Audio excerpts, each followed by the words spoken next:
Chapter 1085. The booth shook, startling the backstage staff and researchers, but they did not see any obvious structural changes. In this place, the external structure was not reliable. Some of them were especially excited after the fright, such as Dr. Suncan. While the booth was shaking, he had a strong premonition. At the same time, the surveillance equipment he had brought over also captured a clearer signal. Forward, forward. No, up. In his excitement, Songkan's instructions weren't clear enough. In the end, he simply took over personally, ignoring the danger and rushing to the front line to direct the adjustment of the equipment parameters. Kawahara Machiko looked at the booth's structure and the subsequent noise. It was the same. Anyway, a non-professional like her wouldn't be able to see anything, so she turned back and faced the person who stopped her. Minister Kawamoto, I remember that you are the on-site dispatcher. Aren't you going to take a look? No, General Manager Kawahara, my current mission is to stop you. Kawaguchi Tashimoto was the one who answered the call from the Vice President, Shingo Toyama, and questioned Kawahara Machiko's behavior. Kawahara Machiko wasn't angry. Instead, she laughed. Why are you stopping me? Hiku sang, you are too nervous. This has nothing to do with me now. I won't do anything else. Hiku Jun was a robust man in his 40s. Apart from his slightly sparse hair, his face and body shape were relatively regular. However, at this moment, his face was flushed, and his eyes were shining. He was nervous and excited. Manager Heiyuan, you can't do anything else on the ship, but there's something you must do. You must immediately return to Ban City to report on your work, and not anywhere else. Kawahara Machiko shook her head. This is not something you should consider. That's right. But now, I have been authorized by the board of directors to supervise your execution of this order. Hiku Jun took a few deep breaths and adjusted his mentality. You don't need to doubt me, Mr. Hara. I'm here to deliver the message for you, or for the dignity of the Hara family. If you refuse, there will be a clearer order, and at that time, I may not call you Mr. Hara anymore. Did you accept someone's order in your dreams? Kawahara Machiko coldly commented, stupid guy, you don't have the right, and the board of directors doesn't have the right to imprison an executive director.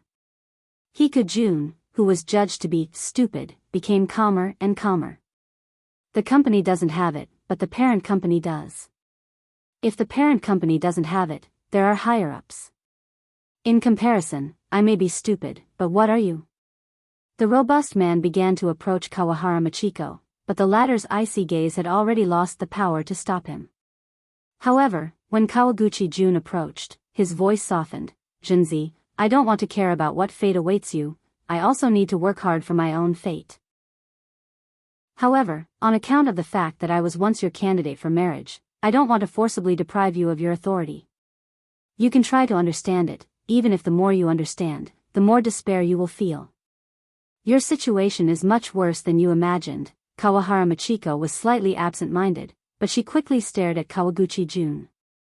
This man was inferior to her in the workplace, but his outstanding family and school background were enough to support a considerable number of contacts and intelligence channels. What do you know? I don't know anything. But I clearly know that ever since you were chosen to accept this assignment, the value of your routine has only been a bow of apology. And then there's a tool called Kawahara Machiko. It's just that you became a special choice at a special time. Regardless of success or failure, it has become your symbol. Kawaguchi Jun's tone was extremely gentle, just like when he was trying to understand back then. But his eyes were as dirty and greedy as they were back then, and there was even a certain hidden pleasure in them. Junzi, you know that many people will be interested in this symbol. They are actually interested in Luo Nan, or perhaps they fear him, or revere him. But they have no way to confront him head-on, so they found you. In a certain sense, you possess a certain collectible value because of your so-called hookup with him. Kawahara Machiko faced these extremely offensive and insulting words with indifference. These things sounded absurd and dirty, but in some circles, they didn't count for much. If she was a normal person in the business world, this might not necessarily be the case. But she was a rather famous family representative who still revolved in the traditional and decadent circles of power. The backlash would come even more cruelly. She was a member of that traditional and decadent circle. She used to look at others with cold eyes, but now it was finally her turn. It wasn't strange at all. Kawahara Machiko even curled her lips and sneered a bit. Yes, that's the expression. That's the way you are. The corner of Kawaguchi Jun's eyes twitched, and a flush of red suffused his face. He advanced half a step forward, practically sticking close to Kawahara Machiko's body. He lowered his voice to the point that it was nearly inaudible amidst the trembling noise of the steel structure of the original exhibition stage. I know that you'll definitely understand. You see, we're all thinking the same thing. The scene in the auction, Luo Nan's words. Actually, if we followed the original plan to auction off those cumbersome equipment, it would be exactly the same as your current situation. That young gentleman destroyed this auction, but he increased his value. He's like a powerful source of radiation. He shoots rays at your body, causing you to emit a dangerous yet enchanting light. There are plenty of people in this world who don't dare or can't touch him in person. But they hope to go through you, to personally feel the power of that power, to the point of destroying, to the point of trampling. So you're having an orgasm? Kawahara Machiko didn't dodge. Her smile became even deeper and more mocking. The instant the words left her mouth, she suddenly lifted her skirt and lifted her knee, ramming it toward the lower abdomen of the man in front of her. However, Kawaguchi Jun understood her far too well. Even though his heart was in chaos, he was still prepared. He used his hand to block in a dangerous situation. He broke out in a cold sweat, but he still grinned and laughed hoarsely. It's coming. Machiko, I've always been watching you. In the future, I'll also. Huh? Kawaguchi Jun suddenly froze. He was facing the direction of the original exhibition stage. Even though 90% of his attention was placed on Kawahara Machiko, he could still receive some information from the corner of his eye, especially the especially obvious ones. It seemed that the original exhibition stage, before Kawaguchi Jun could figure out what was going on, a shadow strolled over. The shadow reflected the lights of the exhibition stage, only revealing a gloomy silhouette that was reflected in his eyes. You guys racked your brains to torment this kind of restricted plot. Have you ever considered that there are minors present? The young man faithfully restored his slightly hoarse voice. It was quite recognizable. Let's not talk about whether I like it or not. The problem is that your level of concentration is clearly lacking. Shouldn't I be the center of attention? At this time, Kawahara Machiko struggled free from Kawaguchi Jun's grip with all her might, pulling away from him. She was still gasping for breath, but she was startled by Luo Nan's sudden appearance.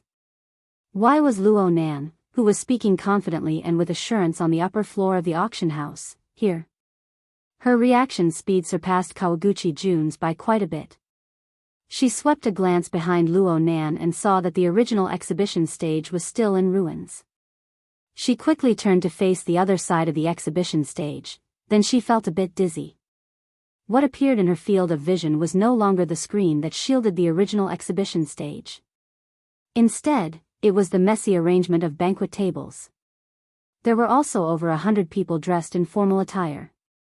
They were bright and beautiful, but right now they were stupefied. It was as if they were in a dream. The auction house? No. Kawahara Machiko turned her head once more, but she saw the original exhibition stage, which was still buzzing and trembling. It was in pieces. Thud. Kawaguchi Jun finally reacted at this time, but he was in a much worse state than Kawahara Machiko. His rising momentum vanished like smoke into thin air. He turned around a few times in a daze, and his legs became knotted as he tripped and fell to the ground. It was only at this time that his heart, which was filled with bewilderment, was shaken out of his throat. Where is this? No one answered him. Perhaps no one could answer him. Kawahara Machiko turned her gaze again and looked at the audience, below the stage, at the frightened and stiff bidders.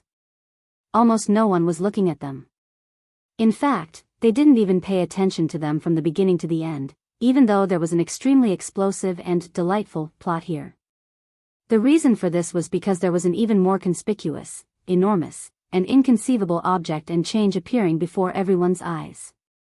Kawahara Machiko was a person who had been neglected in the cracks. She gradually found reason amidst her dizziness, and she let it display extraordinary effects. She jumped out of her experience and logic. She found a barely acceptable explanation for the situation before her eyes. It was the only explanation she had. The original stage on the lower floor overlapped with the auction stage on the upper floor. The original plan that Luo Nan had destroyed and caused the staff to tear up with tears in their eyes had taken a big turn. Now, it was presented in such a form before the eyes of all the participants present. Had the upper floor collapsed, or had the lower floor been lifted up? There was no answer.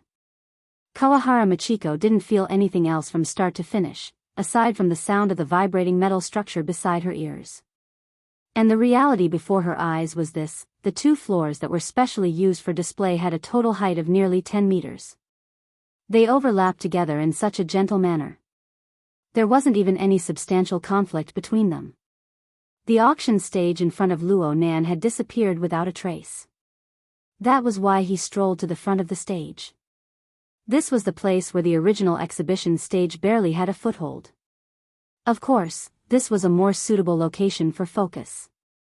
Here, he smiled as he welcomed the gazes of everyone present and the entire world. He also felt the sudden explosion of the depths of their perception and emotions. Even if no one spoke, Luo Nan knew. And it wasn't just the people present. It wasn't just the pitiful first-line personnel on the jadeite light. It included all the living beings in a wider range who were paying attention to this place in various forms. That's right. Luo Nan's soul cloak had been damaged by sin poison. It was riddled with holes, and it had seriously degenerated. It temporarily didn't possess the ability to monitor the entire world, but he still had other methods of detection. For example, a closed system. The so-called closed system was originally a solution formed by Luo Nan to deal with the lack of range and sensitivity of his mental senses. It used its own laws to distort the me and not me as a standard to capture and analyze the target. During this process, Luo Nan used the method of order construction from the near to the far, from the inside to the outside, to form a telescope-like clairvoyance mode. It captured details that were originally unknown to him outside the range of his mental senses. After the soul cloak took form, this system wasn't very useful. It only existed as a large production line for soul strength. However, the Luo Nan Chi, which pointed directly at the laws of the human heart, was actually born from this system. Now, the detection function of the closed system was online once more. And after a period of tempering, coupled with the infiltration and changes of the mica structure, it was much more sensitive than it was in the beginning. The root of the problem was that a tiger would not fall even if it died. A tree would still have its roots cut off. Traces of the layout of the past were left behind in the world. Luo Nan's soul cloak and the mica structure recombined and reconstructed, rapidly expanding. The living beings that were once covered by the soul cloak, shrouded by the living starry sky, and bound by the altar's spiderweb would more or less respond. They had already been sent into the Luo Nan Chi. They would continue to profit from it, becoming food for the growth of the frame of Luo Nan's body and soul. At the very least, they would become the Cepheid variables that radiated periodic pulsations on the star atlas. They would provide a clear reference. There were also rich and powerful people from all walks of life who had joined the auction through remote signals. It wasn't necessarily that there weren't any of them. It should be said that there were certainly such existences. This was the result of Luo Nan's soul cloak, the altar's spiderweb, and even the daytime nightmare covering the 500 million square kilometers of the Earth's surface region. However, the vast majority of these people did not know Luo Nan before this. Or perhaps they knew him but they had no interest in him. They did not directly touch the switch, and they were unable to form a corresponding relationship. The core function of the Luo Nan Chi had always been dormant. Right now, they were just making up for this lesson. The corresponding relationship had indeed been established. It didn't matter what sort of goal these people had in observing, considering, or scheming. For example, the arrangements made against Kawahara Machiko were filled with filthy and inferior thoughts. They took pleasure in doing so. But their original thoughts really did revolve around the central axis of Luonan. They spun and formed slender threads of sugar. They became ingredients that might not be tasty, but they were indeed usable. The reason why Hikujun was so impatient to reveal his true feelings was because of the interference and influence of the Luonan Qi. But this wasn't enough. If they had this kind of energy, why did they need to blindly stir things up? Luonan believed that the chaotic emotions of these people needed a clearer direction. They needed a more intuitive stimulus. This kind of thing didn't count. And so, Luonan clapped his hands. Everyone, focus your attention. The reason I've changed the layout of the booth is to enhance the display effect. I don't have enough experience in controlling the scene. If this little magic trick has troubled everyone, then we need to clear our minds and return to the most valuable level. Chapter 1086.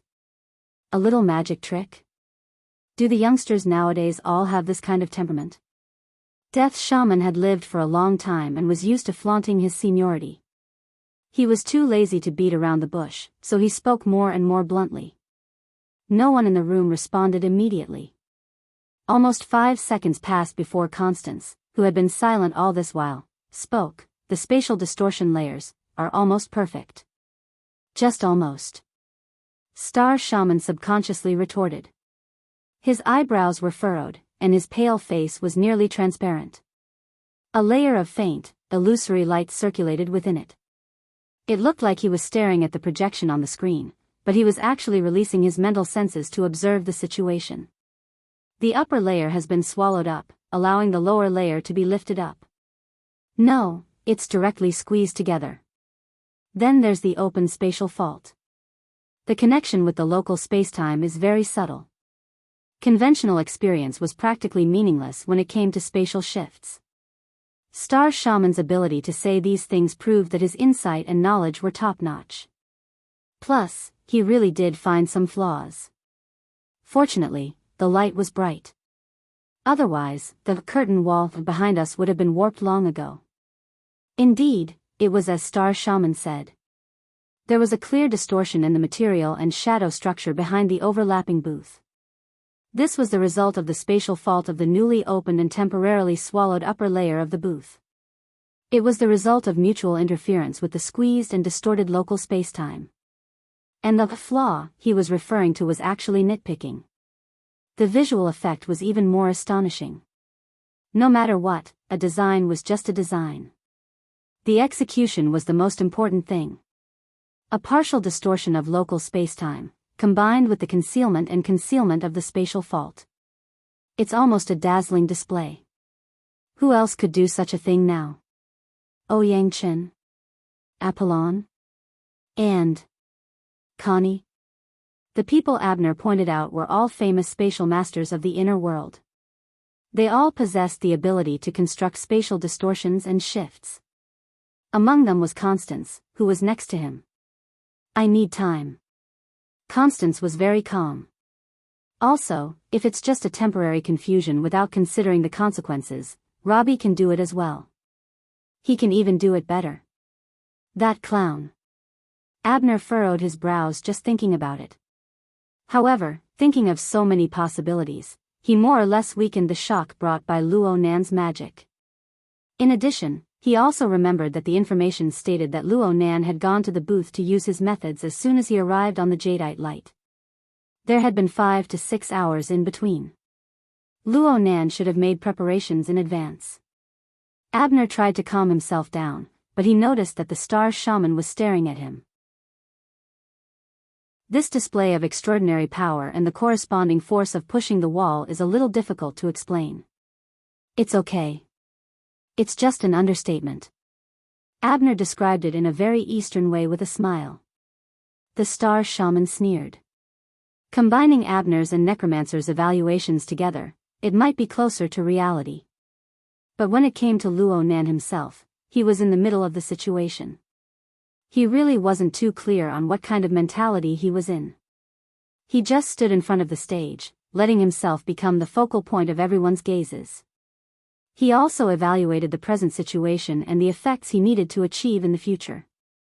Luo Nan's earlier greeting wasn't completely effective. There was still some chaos in the auction house. In addition to the auditory noise created by the participants' shock and bewilderment, there was also visual interference. Standing closest to the front was Kawahara Machiko and Kawaguchi Jun, who was sitting on the ground. This was fine, but behind them were the stupefied researchers led by Song Kansas. There were also the backstage staff. It was a bit of a mess. Especially since they were in the cracks of the steel structure. Luo Nan had to be careful not to step on their heads as he walked back and forth on the stage. It was a fly in the ointment. If he had known earlier, he would have sucked them into the spatial fault. Luo Nan was a bit moved by his lack of experience. Then he signaled with his eyes. The target of his gaze was obviously Kawahara Machiko, who was closest to him. Her status was also relatively suitable. Kawahara Machiko was startled for a moment. She looked at Luo Nan again. Though no words were exchanged, she actually understood Luo Nan's intentions. She gave a slight bow and bypassed Kawaguchi Jun, the on-site supervisor. Luo Nan issued an order to the backstage staff, telling these people who seemed to have fallen into a dream to quickly withdraw and bring along those researchers. Where could they retreat to at this time? The people on this side of the stage could see the warped state of the area behind them. In fact, their colleagues on that side weren't brought up at all. Perhaps they were left on the lower level, or perhaps they were swallowed. This wasn't a problem they had to consider. They could only withdraw in the direction of the emergency passageway of the auction house under Kawahara Machiko's command.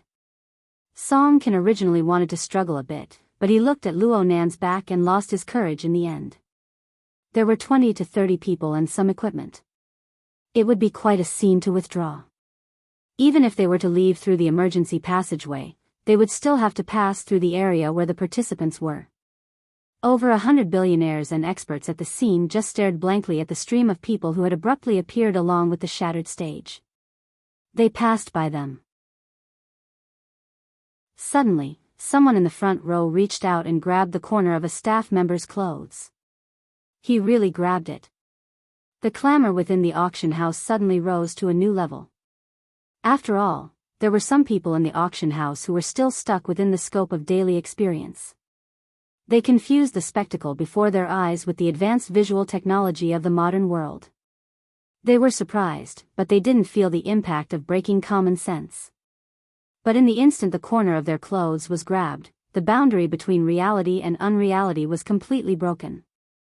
The buzzing noise suddenly became chaotic and even sharp. Many people needed to adjust and adapt.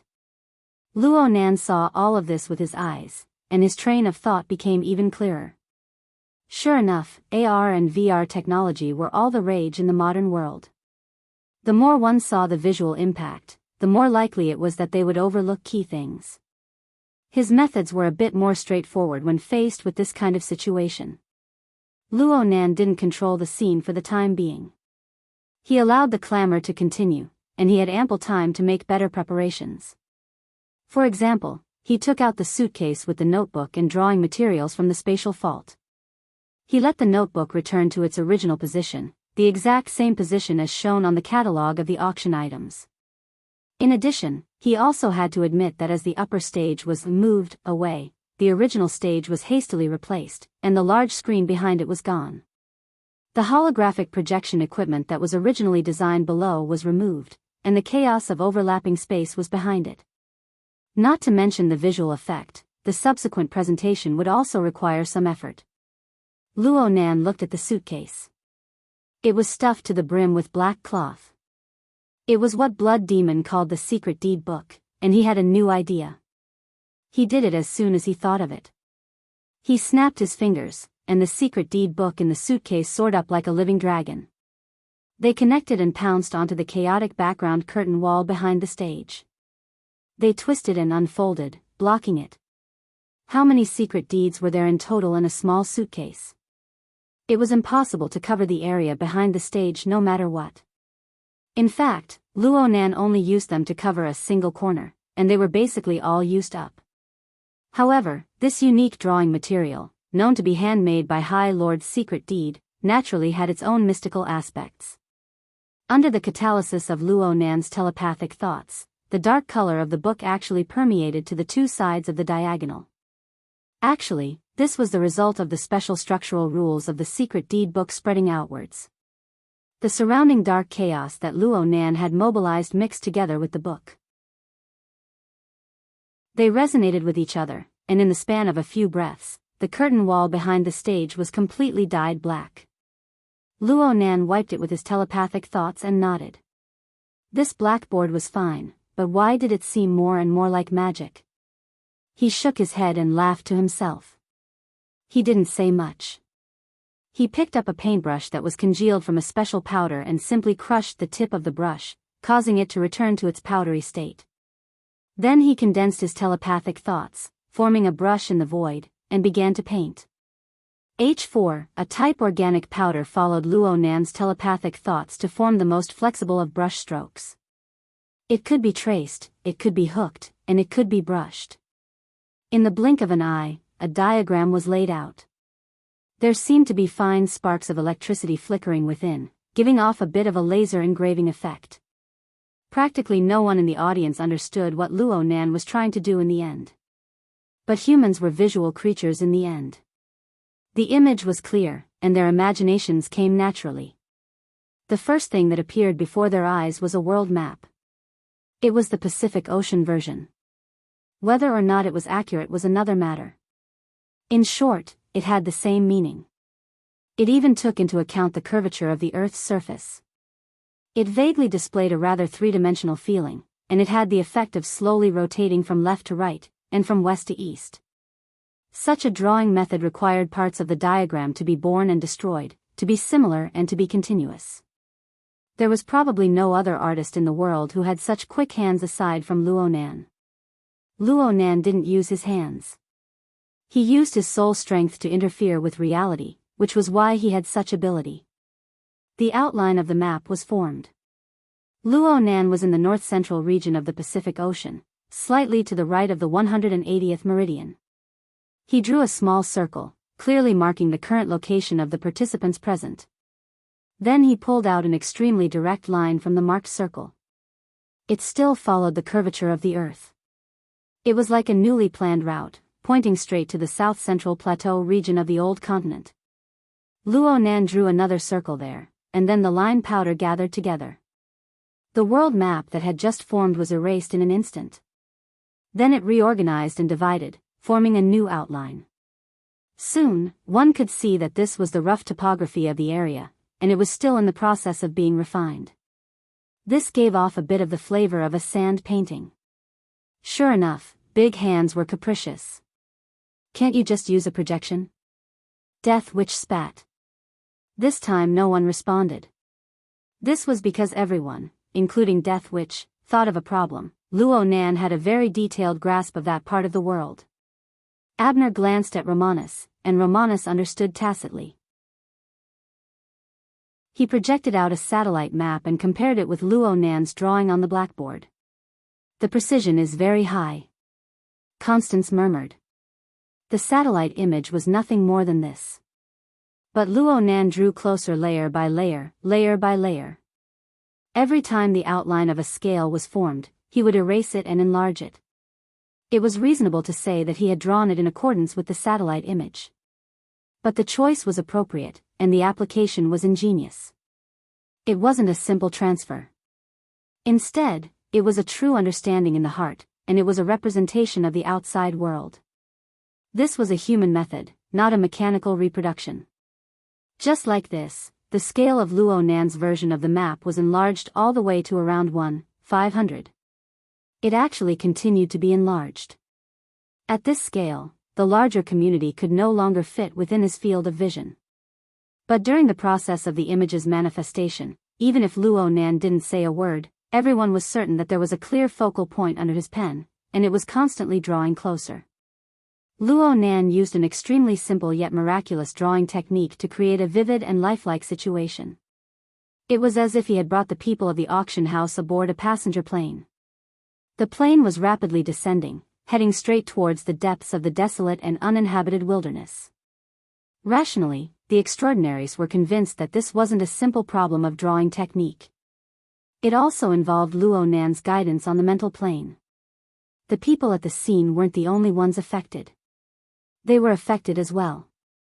They all sensed a certain directivity. This was a hypnotic guidance structure. It was very likely that one would fall for it just by looking at it.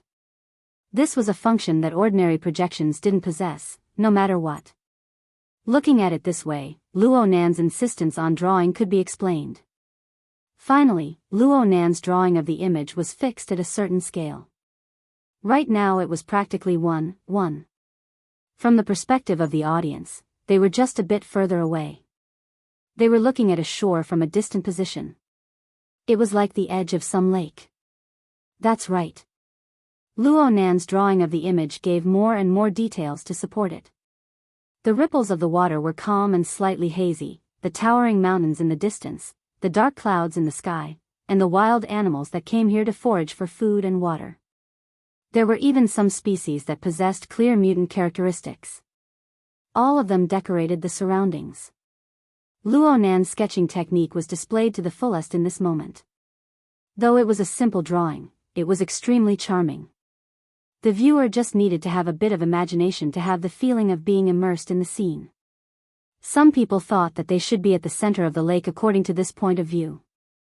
This was a bit like virtual reality. Luo Nan didn't even need to say anything at this time. The vast majority of people could guess that the location of the laboratory that was bound to the auction equipment was at a certain location in this wasteland. Actually, many people had already gotten wind of this beforehand.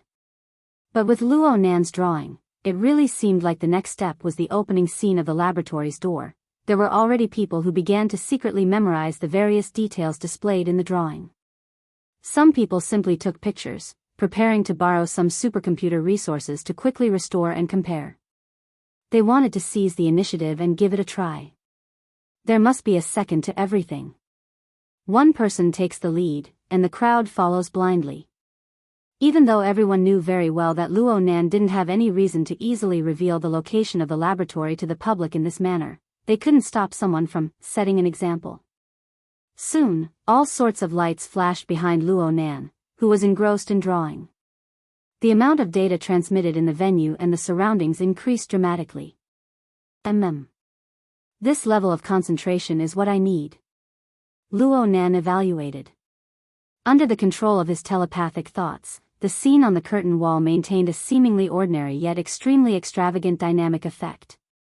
Though the mountains didn't move and the water didn't move, the wild animals that drank water by the lakeshore displayed rich details of their activities. Especially the considerable number of wild donkeys by the lakeshore.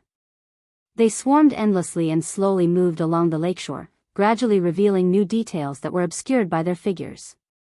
Luo Nan turned around at this time. Chapter 1087. The flashing lights shone on Luo Nan's face, reflecting a strange luster. Those who knew the inside story understood that this was the trace of a water vapor fake. Those who didn't know would never think in this direction. Actually, the vast majority of people in the auction house were currently focusing their gazes on the curtain wall behind Luo Nan as they were taking pictures. They had already entered a state of mind. They all wanted to know the ultimate secret and value contained within the ever-changing picture. It wasn't just them. The extraordinaries were the same. They all unconsciously raised their attention. According to Luo Nan's usual logic, he would certainly have to give some explanations here.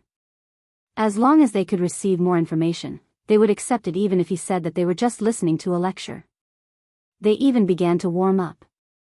Death Witch asked a question, the plateau region in the south-central part of the old continent. It seems to coincide with a view from 2 days ago. It's the wheel hypothesis, right? Abner was extremely sensitive to similar information. Death Witch asked, is there any referential significance? I swept a few glances. The researcher seems to be from Xia City's academic circle. Wu Zunliang and Ding Jiying are both world-class experts in the field of mutated ecology. They didn't directly analyze the structure of space and time. Instead, they provided circumstantial evidence from the field of ecology. They are quite insightful, and the academic world's evaluation of them is quite high.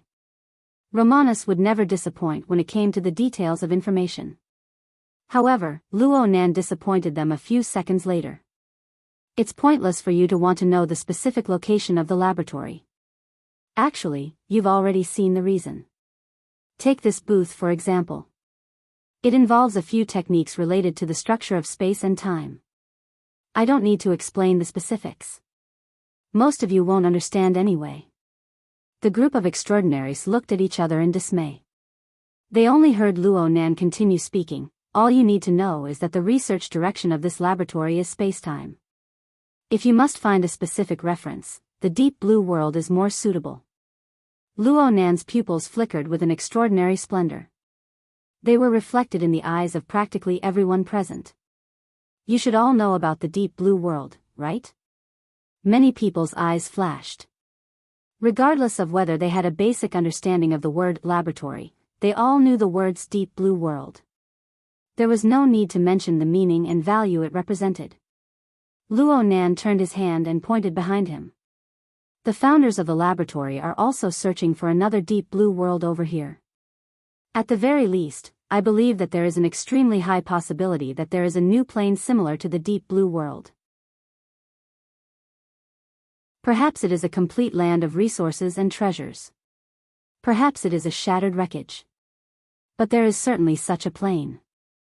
This is because you can see traces of two areas of space and time coming into contact and colliding over there. As he looked at the noisy scene in the auction hall, Star Shaman suddenly let out a chuckle and pursed his lips. He has ulterior motives. Of course, these extraordinaries from headquarters knew the inside story. They were even more aware that the 70 format laboratory itself was admittedly a research topic related to spacetime. However, it was still quite a distance away from a major discovery like the deep blue world. Of course, if Luo Nan himself knew the information, then it would be a completely different matter. The problem was that Luo Nan had omitted a very crucial element. He only used the simplest of analogies to crudely provoke the emotions and greedy thoughts of the bidders. The facts were very clear, but the motive was very subtle. Was Luo Nan doing what the enemy wanted to do ahead of time, leaving the enemy with nothing to do? Regardless of what the bystanders thought, Luo Nan was currently smiling on the stage. It looks like everyone is quite familiar with the deep blue world. I'll take the liberty to ask, but how many of you in the auction hall and from all over the world have invested in the deep blue world? It seems like a lot of people have. How much is the annual profit? The attendees below the stage really didn't know how to respond to Luo Nan's awkward chatter. In addition, Luo Nan gave them a serious feeling of unease. The pressure continued to rise. Some people's minds began to calm down from the temptation of the new plane. They felt that ensuring their own personal safety was the most reasonable choice. At the same time, the changes in the venue would inevitably attract the attention of the outside world. Security personnel continued to enter, and the order of the venue grew more and more chaotic. From this point of view, Luo Nan really wasn't a good controller of the venue. Luo Nan didn't seem to care. He didn't receive a response, so he simply called out names. He extended a finger and pointed at an old acquaintance. Mr. Hugging Women on both sides. How much profit can you get from that side every year? Everyone's gaze is focused in that direction for a time. Unfortunately, that Mr. Hugging Women on both sides was taking advantage of the chaotic scene to abandon his two female companions. He was preparing to leave without a sound, but he was instantly nailed to the spot. In the end, that person was experienced in the ways of the world. He just closed his eyes and forced a smile onto his face. Need to pee? No. Actually, Boss Luo, the financial reports from Deep Blue always say the same thing. They're about to enter the period of investment returns. Finally, someone laughed along with him. The laughter spread over a small area, and the atmosphere in the auction hall became much livelier for a time. Luo Nan laughed as well. Looks like it's going to be very hard. But this makes me even more curious. Why is it that everyone in the deep blue world is able to develop it in an orderly manner, regardless of whether there are any profits or not? But when it comes to my side, there's no sign of anything yet, and there are already people stirring up trouble everywhere? The air in the auction hall suddenly turned cold. Luo Nan was no longer smiling. Everyone, if the coordinates of the deep blue world were placed before your eyes right now, the resources and profits there, would you have the guts to do this? Would you be this proactive? Would you do this without Li Wei's permission? Oh, there are many among you who don't know him. There are also many who have come to support us. Forgive me for opening fire, but who told us to be in a capitalistic society? Everyone, how many of you don't have shares in Quantum Corporation, LCRF, Deep Blue, and the Apocalypse Project? These things have really given me quite a bit of trouble recently. Speaking of which, this is the driving force formed by the aggregation and circulation of capital under everyone's name. Sophistry. However, this appearance is the type that I admire. Blood Demon cackled loudly in the room. He applauded and applauded. That's right, these guys. What's the point of beating around the bush? Just directly slap them. The results will be the best. Zhang Yingying, who normally loved this sort of lively scene, found it a bit difficult to laugh. She shot a glance at Blood Demon and ridiculed him to herself. You're probably happy because he's pushing down the wall in a refreshing manner. It's true that Luo Nan's appearance is very refreshing, but how are we going to deal with the negative effects that follow? Don't look at the multimillionaires in the venue. They were bewildered and uneasy in front of Luo Nan. It was unknown how many people would feel resentment as long as Luo Nan made it through tonight. Not to mention the people who were watching the live broadcast from all over the world. In a certain sense, those who didn't come to participate were the true big shots. Perhaps the retaliation from that side would arrive before the auction was over. Zhang Yingying felt uneasy in her heart. She looked at Her Majesty Empress Wu. Her Majesty Empress Wu was no longer reading the Buddhist scriptures, nor was she looking at the situation of the venue on the large screen. She was a bit lost in her thoughts. Her gaze was directed at the cabin wall to the side. It was as if she wanted to see through these obstacles and see something. These were just Zhang Yingying's guesses. Then, Luo Nan's words and actions made her cry out in surprise.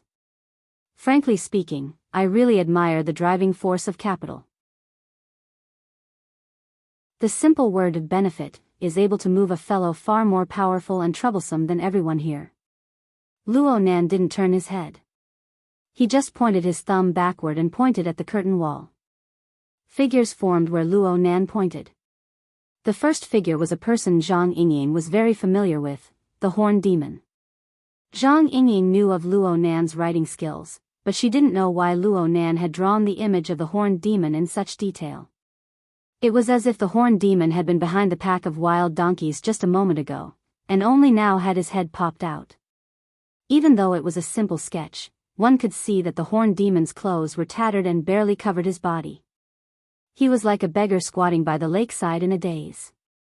She didn't have the chance to organize her thoughts before she heard Luo Nan say, "This is the fellow who makes decisions for me. Without him, there's a high probability that I wouldn't have intersected with everyone here. Yes, I'll say it again. He doesn't have my authorization. At least, he didn't in the past."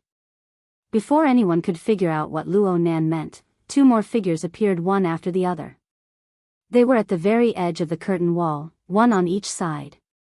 They felt a bit alienated from the main body of the painting, as if they were a bit disjointed. But it was unknown how many people's expressions changed when they saw their appearances clearly. This was especially true for the ability users of the inner world, including the extraordinaries. Of course, they knew who they were. Gong Qi and Jin Tong. The reason why they paled in fright was because of the timing of the appearance of the figures. But more importantly, the situation that was presented was extremely treacherous. It was different from the settings of the Horned Demons, which were close to the plateau environment. It was completely different from the appearance that everyone was used to. The impression of the people of the inner world was that Gong Chi was normally shrewd, ruthless, and gloomy. He rarely showed his emotions. But what was presented in the painting was his hair and beard standing on end. He had a malevolent expression as he flew forward to attack. As for Jin Tong, he still had a golden band around his forehead. He had a light and fierce appearance. However, he punched forward with a dense killing intent. His mouth cracked open in laughter. It was as if he had killed a powerful enemy. It was as if he had gone insane. This was absolutely not an ordinary scene, nor was it a deliberate ugliness. Anyone with a clear understanding of the situation could tell at a glance that this was the appearance of someone who had reached the pinnacle and was on the verge of decline. If one were to combine reality and consider things a bit more meticulously, it could be said that this was the final moment before death. Yet it was vivid and lifelike. His mind was connected. It was as if he would pounce out from the curtain wall in the next moment and die once more in front of them. Outside the venue, there was silence in a room filled with extraordinaires. The air they exhaled seemed to be wrapped in a cold air. No one expressed their opinion. Even the transcendent death shaman remained silent. At some point in time, everyone's gazes were focused on Abner's face. The latter covered the lower half of his face with one hand, revealing only his tightly furrowed brows. He looked like he was in deep thought. His sustainable and calm breathing, his gradually relaxing shoulder and neck muscles. All these details were enough to explain many things. With Abner's abilities, it was naturally not a problem for him to conceal it. However, his status and habits over the years made it meaningless to control such details. The star shaman and Constance looked at each other. They did not respond. In the end, it was the death shaman who sneered faintly on the mental level. In the auction hall, the people's reactions were a little slow. Among the participants, there were those who could recognize all three metahumans. There were also those who knew one or two of them. There were also those who did not know them at all. However, humans were high-level animals that could communicate. They could always fill in some of the truth through the flow of information. The noisy sound waves of the venue, as well as the dense interweaving of electromagnetic signals, were the carrier and representation of information transmission. In comparison, Kawahara Machiko, who stood to the side of the stage, had become an isolated island of information due to her awkward situation. There was no hope for communication, but this kind of loneliness could stimulate her thoughts. She was a bit absent-minded. She wanted to seize the opportunity to leave, but she felt that she might miss an opportunity to save herself. In the end, she looked at Luo Nan. She looked at this young expert who had warped her fate. She suddenly had a feeling, although Luo Nan was facing the venue right now, there was no one in his eyes. Even if he were to engage in interaction, he was only following a script that had already been designed. He was walking step by step. This was not arrogance, nor was it rigidity. It was just that the situation had developed to this point. The conditions were ripe for success. There was no longer any leeway or possibility for change. Luo Nan made a large movement at this time. He was still facing the venue. His arms were extended and his thumbs were flipped backward. He tapped twice on the two deranged portraits on the two sides of the curtain wall. He appeared frivolous and casual, but it matched his age. Actually, the listing of these two names is a bit offensive. It's unrelated to the main topic. But a friend keeps urging me to not always present Buddha with borrowed flowers. He says that I should take the initiative to take out some decent auction items and join in the fun. So I'll deal with it for the time being. Of course, I know that most people are too lazy to bid right now. It's fine. We'll talk about this later. Luo Nan returned to the main topic, regardless of whether or not others understood the deeper meaning of his words. I just talked about the location of the laboratory and the object of research. Honestly speaking, I don't know much about what will happen next. If anyone knows and can provide me with the corresponding information, I will be very grateful. As for the person I specifically pointed out, yes. It's this fellow called Horn Demon. It's because he dug out the laboratory that had been sealed for over a decade. He tossed and turned it into a mess. Yeah, so I tossed him into a mess. This isn't the main point. The main point is that we can try to get a relatively true understanding of the laboratory through him. Truth be told, this is the first time I've tried this move. Even though I've prepared for several hours in advance, it's still hard to tell the success rate. It's normal to have a bit of risk. Everyone wants to leave. But it's a bit too late. Luo Nan's voice fell. He didn't care about the changes in the expressions of the bidders in the auction house. The creaking, trembling, and scraping sounds of the booth beneath Luo Nan's feet clearly intensified. At the same time, the curtain wall also undulated and swayed. The lines of powder that formed the picture seemed to be shaking off. In the image of the curtain wall, Gong Qi and Jin Tong were fine on the two sides, but the horned demon in the middle was greatly distorted. The highland lakeside environment that existed in the background was similarly distorted. But while it was distorted, it was gradually dyed with other colors, as if by magic. The color of the curtain grew lighter, and the lines of the picture gradually grew deeper. It was natural and clear. It was as if the whistling of the wind and the gurgling of water could be heard. It wasn't as if there really was wind. It brushed past the direction of the curtain wall. There really was water. It flowed out from the cracks in the booth. The auction house was in chaos.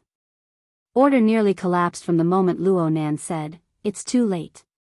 Let's not talk about how these rich and powerful people, experts, and security personnel tossed and turned." There was no doubt about it.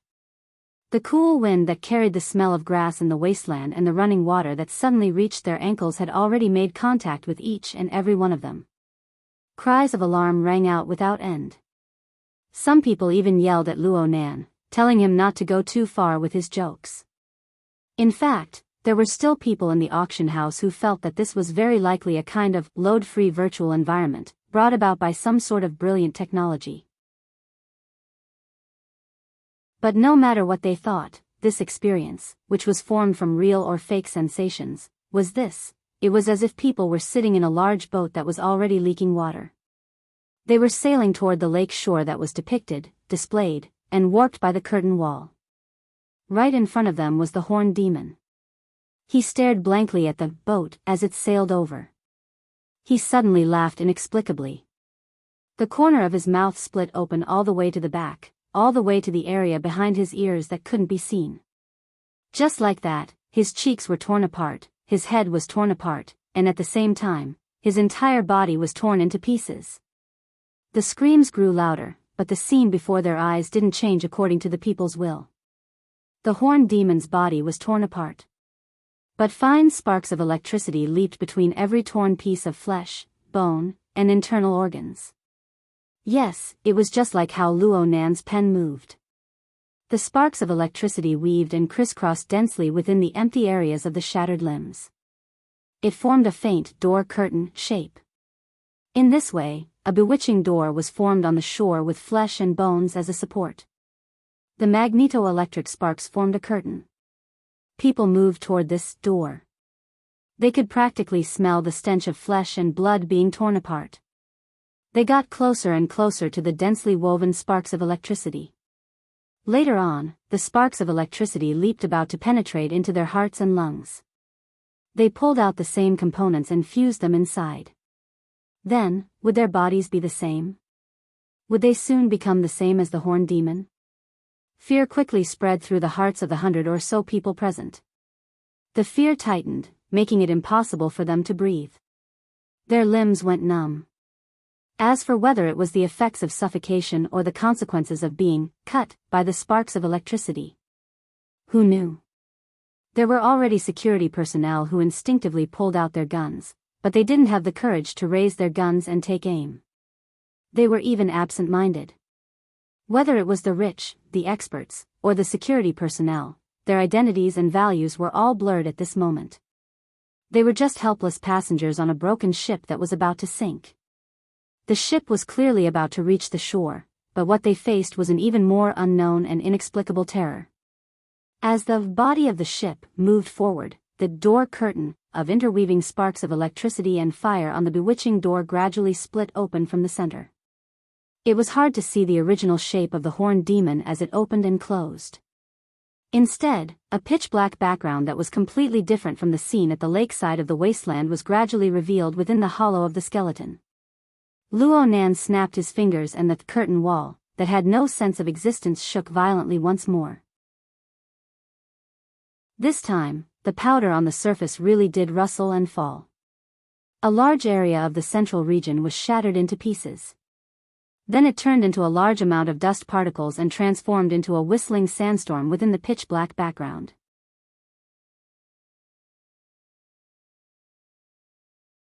Chapter 1088. The sandstorm assaulted their faces. Right now, no one felt that this was a simple painting, and this was indeed not the case. A sandstorm was a more accurate description of an objective image, but the results of people perceiving the outside world were more or less different. Especially when the swirling grains of sand passed through the magnetic gate of flesh and bones to make direct contact with the outside world. Everything before everyone's eyes became pitted and incomplete. The wasteland lakeside, which had just been dyed in color and was approaching reality, suddenly became riddled with holes. Moreover, it had nothing to do with the impression that people were used to. These holes were the remnants left behind by the piercing and annihilation of the void. This scene was really hard to describe, and it exceeded the scope of most people's experience. In comparison, the wild donkeys that stopped by the lakeside had a more straightforward end. The change in the void covered the front of the lakeside, and this group of unlucky fellows was in this region. Countless bloody holes were gouged into the bodies of several dozen vigorous wild donkeys in a practically unconscious state. They didn't even manage to let out a few blood-curdling screams. There were even some who continued to move forward in a daze. They approached the lakeside and lowered their heads to drink water. And it was during this process that their flesh and blood split under the effects of the deep distortion. Their bodies collapsed, and they smashed into the water, creating a spray of blood and filthy water. This scene happened in front of the 100 or so rich people, experts, and security personnel that were forced to board the ship. They were really close now. The splattered flesh and blood mixed with the strong wind and salty water to form a wave of turbid dark mist. It assaulted the faces of the people in the front row. It was impossible to raise the screams any higher. Instead, some people fainted straight away, bringing with them tables, chairs, and cutlery. They smashed into the muddy waters of the lake. Yes, the broken ship had basically reached the shore. The exterior of the giant ship exhibition hall had completely turned into nothingness. The natural color of the sky had replaced the glorious lights of the venue. The distance between the central southern plateau of the old continent and the location of the Jade Light exceeded 12,000 kilometers. There was a time difference of 6 to 7 hours. It was only 2 or 3 o'clock in the afternoon here.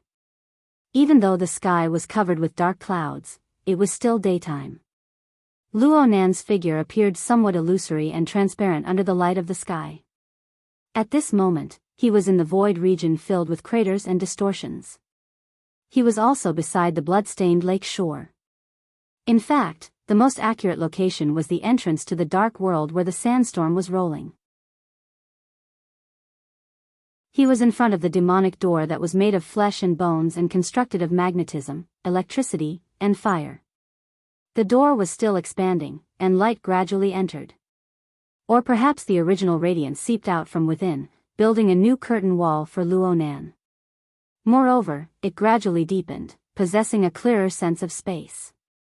It was precisely because of these lights that they formed a spatial cross-section in their field of vision, allowing people to see that the equipment on the original booth had already been moved in, and it seemed to have been properly arranged. This was indeed the most suitable area to place the equipment, and it was a more suitable scene than the auction booth. It was just that the situation was so urgent that most people wouldn't care about these details at all. All they knew was that although the broken ship had reached the shore, it was still moving forward and was no longer riding the current. In fact, it had never been, not at all.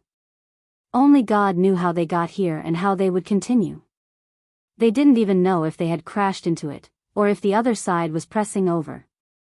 All they knew was that if this continued, this group of people would crash into the terrifying sandstorm behind the gate of magnetism and light. They would end up like a herd of wild donkeys strewn with corpses, or they would become rotten flesh mixed with the ripples of water and mud. Stop the car. Stop the car. Someone screamed. Apologies. There's a bit of an unexpected situation. Luo Nan, the driver, finally revealed his considerate side. He revealed a smile. The degree of ceiling here was barely acceptable in the past, but it's like this now. It's mostly due to the effects of the aftermath of the recent battle. But then again, isn't it more intuitive now?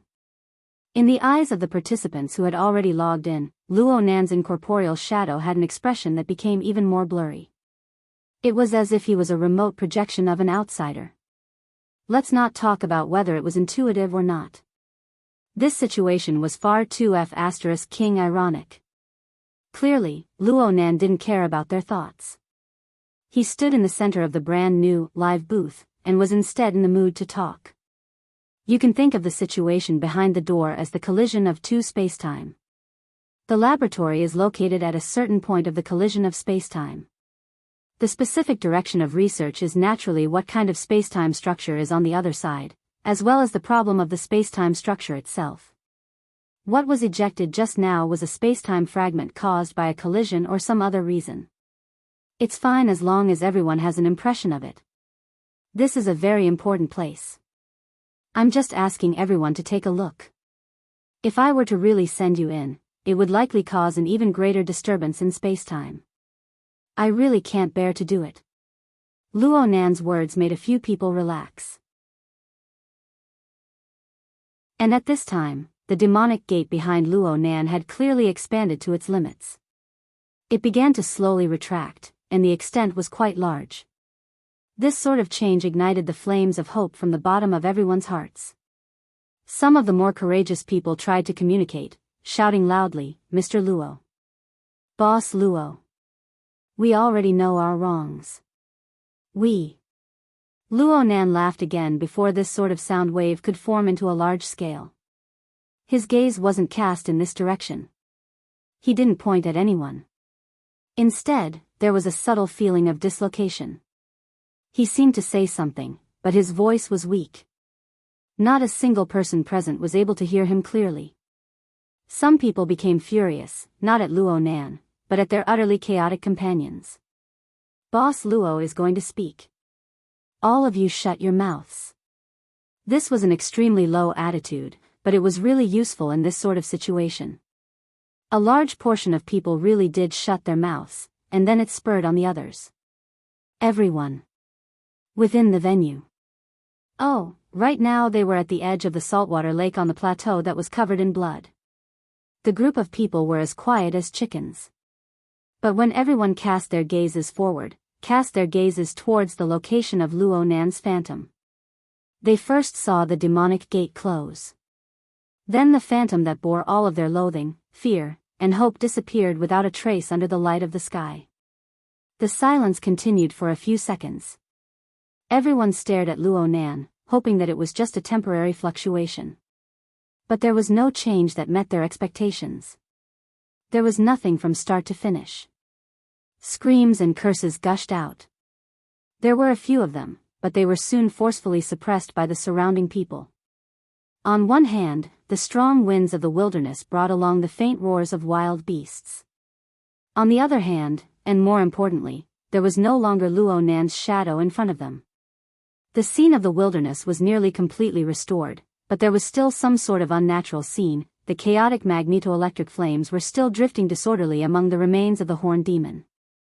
It seemed to be extinguished at any time, but it still existed. Even though the flickering and extinguishing electric flames were weak, they still pulled along some sort of throbbing power. It was like a noose that pierced through the depths of everyone's inner organs and even their souls. The tighter it tightened, the lakeside was restored to silence once more. Instead, the sounds of the wind and the roars grew louder and louder. Then finally, someone, perhaps a coward, perhaps an innocent person, began to cry. Truth be told, I'm a bit embarrassed by this scene. Luo Nan stood on the stage, still speaking in a tiresome tone. His sound waves stirred up echoes within the spacious and empty hall. My ability is really limited. I want to bring more people over, but I can't do it. It's quite hard to go back and forth. Let's leave it at that. Just like this, Luo Nan faced the empty venue. He extended his hand and made a grasping motion. Indeed, he didn't lift anything. The curtain wall behind him still faithfully reflected the scenery of the lakeside on the plateau. But following the conclusion of, "Let's leave it at that," the scene gradually faded away in color. It returned to the style of a sand painting sketch with powder lines. Then, it was as if it was wiped away by an invisible rag until it returned to nothingness. Following the erasing of the final traces, the real-time projection of 12,000 kilometers away was thus interrupted. Since this was the result of Luo Nan's control of his consciousness, it was as if his mind had completely forgotten about it. At this time, or perhaps a bit earlier, the consciousnesses of all the extraordinaries on the jadeite light pierced into the venue at practically the same time. The consciousnesses wandered within the spacious hall, but they were unable to capture any additional traces of existence. Practically everyone wanted to communicate with Luo Nan. But in the end, they had nothing to say under such special circumstances. Abner was one of the first extraordinaries to give up on the idea of communicating ahead of time. This was also because his phone was exploding with calls. The real-time signal of the auction venue transmitted scenes that defied common sense to the eyes of every relevant person in the world through many secret channels. The situation had already exploded. Abner maintained his silence. Romanus was in charge of answering the calls. This lasted for less than half a minute before the true high-level archons of the real world blew up.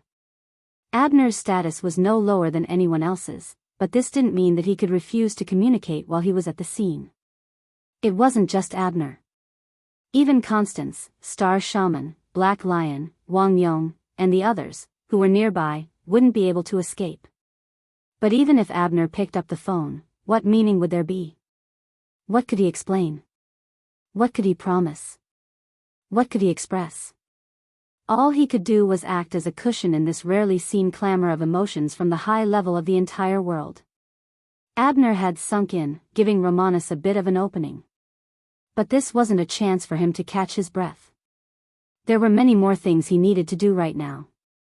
He grabbed Star Shaman, who had just dealt with a round of calls.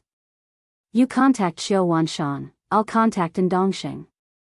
"No, Connie, it's better if you do it." "There's also Yen City, I'll contact the Star Alliance Committee and request for the mobilization of the Air Force's rescue spacecraft." Because the living conditions in the highlands were too cruel, it wasn't suitable to build a super-large city. Therefore, the area around that area was an uninhabited area of dozens of square kilometers.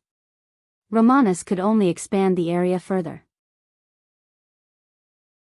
Qiu Wanshan and Ndongsheng were extraordinaires who guarded Ansheng and Spring City, and their influence could radiate to the highlands. Although there were no extraordinaires in Yen City, it was closer, and there might be a nearby reinforcement team. Coupled with the rescue spacecraft from the Star Alliance Committee, this was all the rescue force that could be mobilized in a short period of time. In any case, it was impossible to let a group of billionaires with a net worth of hundreds of billions or even trillions be wiped out in the wilderness in such a way. Any rational archon on Earth wouldn't allow it. "Old Xiao, you're good at ordering people around. But are you sure that person won't cause any more trouble?" Star Shaman, who had completed his assigned task, spat a timely manner. He used his chin to tap the screen. "Mr. Who reverses time and space, is he done yet?" It was just as Star Shaman said. The auction had already lost all meaning. Luo Nan spent a minute or two on the shattered and empty original booth. The curtain wall behind him had been wiped clean, and a new drawing actually appeared. No, it couldn't be considered new. It was a small reincarnation. Luo Nan's earliest drawing of the Pacific Ocean world map appeared once more. There were two markings representing the jadeite light and the highlands lakeside on it. There was also a connecting line between the 2 points that represented a length of 12,000 kilometers. Luo Nan coughed lightly. He faced the empty venue, and of course, there were still those diligent and conscientious working cameras. Thanks to modern technology, he didn't need any live cameras. He could just make do with a rock arm. He clearly wanted to say something, but who was he talking to? In a few breaths of time, new markings were added to the world map. There were many more this time. Anyone who had a slight understanding of modern world geography would immediately know that the vast majority of the markings were distributed in various major cities. Some had only one, some had 2 or 3, some had 4 or 5. The ones with more markings were squeezed together due to the small scale. If one were to think about the meaning behind it, it would be enough to make many people change their expressions in shock. Abner cut off the connection to an archon. His gaze swept across the markings. He ignored the markings that were gathered in various major cities. In the end, his gaze locked onto the ocean region far away from the cities and even the continents. Is Mao Xingye in T-City? He seems to have returned to his little island. Ask him if he's there. Romanus responded. But before he could move, Abner shook his head at him. At the same time, Abner connected to the communication. Director Mao, your vacation is too long. The location is too monotonous. The death which sneered in the nothingness. What's the use of trying to show off at a time like this? Abner's expression didn't change. He simply communicated with Mao Xingye before hanging up. He confirmed the authenticity of Romanus' information. He went back at noon today. He's been watching the live broadcast. The room entered a deathly silence once more. Speaking of which, Luo Nan's water vapor body was becoming more and more blurry and transparent under the high light. It made people understand that the method of distorting the distance between space and time must have consumed a considerable amount of energy. But so what? It was impossible to surpass the North Sea with Mount Tai. There was a fundamental difference. He faced the camera and used a casual attitude to organize his words. He said, "Thank you to everyone who is still paying attention. Everyone is quite scattered. But thanks to modern technology, I can communicate with you without any hindrance. There's no need to say too much under the current circumstances. But I've thought before, you guys are experts in making money from doing business. I'm more proficient in reversing space and time. The problem is that the two fields are too far apart. It's hard to avoid the fatigue of talking like chickens and ducks. So, some words need to be said in order to avoid misjudgments and to avoid playing dumb. Of course, it would be even better if I could find a resonance point. I think I've already found one. Everyone in the world pursues life and avoids death. I'm the same. What's different is that it's not as convenient for me to do things when everyone else does things. That's all." Luo Nan bowed towards the camera. He truly completed a middle school-style speech. Another second passed and the world map on the curtain wall was erased. Luo Nan's water vapor body was erased as well. There really was not a single person left in the venue. The live broadcast equipment was still working cautiously. But all it faced and transmitted was emptiness. The emptiness was rapidly expanding and spreading. It was a malevolent power that was unavoidable.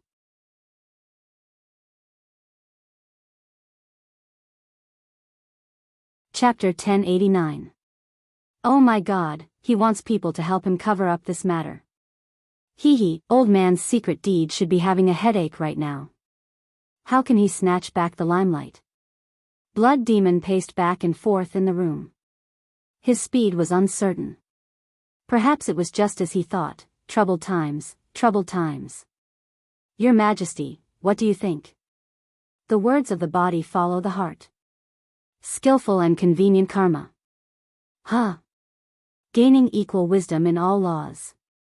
Being able to observe the actions of all sentient hearts. Knowing the truth of all impurities. Can you speak human words? Her Majesty Empress Wu laughed good-naturedly. You're becoming more and more professional. A professional charlatan, huh? Blood Demon ridiculed, but from these words, one could tell that he understood Her Majesty Empress Wu's meaning. What Blood Demon meant was that Luo Nan was no longer like before. He was no longer speaking profound and sophisticated words that normal people would find hard to understand. Instead, He was using skillful and convenient methods to stab at the point the target was most concerned about, the weakness they feared the most. This matter sounded simple, but it was just as Her Majesty Empress Wu said. To truly realize it required absolute magical power. On this point, Luo Nan pointed directly at life and death. He was skillful in observing people's hearts. After all, who wasn't afraid of death? But to be able to achieve such an effect, the power he displayed truly exceeded everyone's imagination. Blood Demon made an assumption.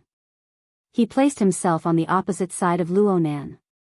He didn't think for too long before he felt like his brain was about to explode. Perhaps right now, directly over here. No, it should be firing nuclear warheads at Ban City. This is the fastest way to resolve this. Zhang Yingying glared at him when she heard this. But on the other side, Her Majesty Empress Wu nodded in agreement. You're insightful. Yingying, make a relevant contingency plan for the next step. Even if you don't need it tonight, you might need it in the future. Huh? Zhang Yingying was startled at first, but she soon grew serious.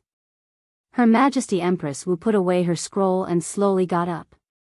Where are you going? What's the point of staying here? Her Majesty Empress Wu's gaze swept across the image of the empty scene. Then she left. Hey, Your Majesty, hold on. I have something to discuss. I have something to discuss with you. The blood demon puppet chased after them, but it suddenly turned around and grinned at Meng Chong, who was standing aside quietly. Hey, when the core is tied up, everybody has to test the periphery in the corners. Are you the core or the periphery? Have you figured it out yet? Meng Chong's expression was solemn as he bowed to the blood demon to express his gratitude. Let's not talk about whether or not this analogy was appropriate, but the reminder was very timely. The most important thing was for the relevant parties to promptly discuss their contingency plans and make a response when Luo Nan was stirring up such a storm. Her Majesty Empress Wu and Blood Demon went out one after the other. Half a minute later, Meng Chong also went out in search of a private place to contact his cult. Only Zhang Yingying and Bai Xinyan were left in the room. The latter was still hugging Zhang Yingying. Their cheeks were touching each other's shoulders, and it seemed like they were still tipsy. Nuclear bomb. Zhang Yingying frowned. She considered both the contingency plan and the actual possibility and threat. Bai Xinyan said softly, the blood demon is exaggerating. Right, I think so too. In reality, with the hundreds and thousands of weapons in this era, if you really want to get rid of an extraordinary, there are relatively more economical methods. For example, you can go from destroying a city to destroying a city district.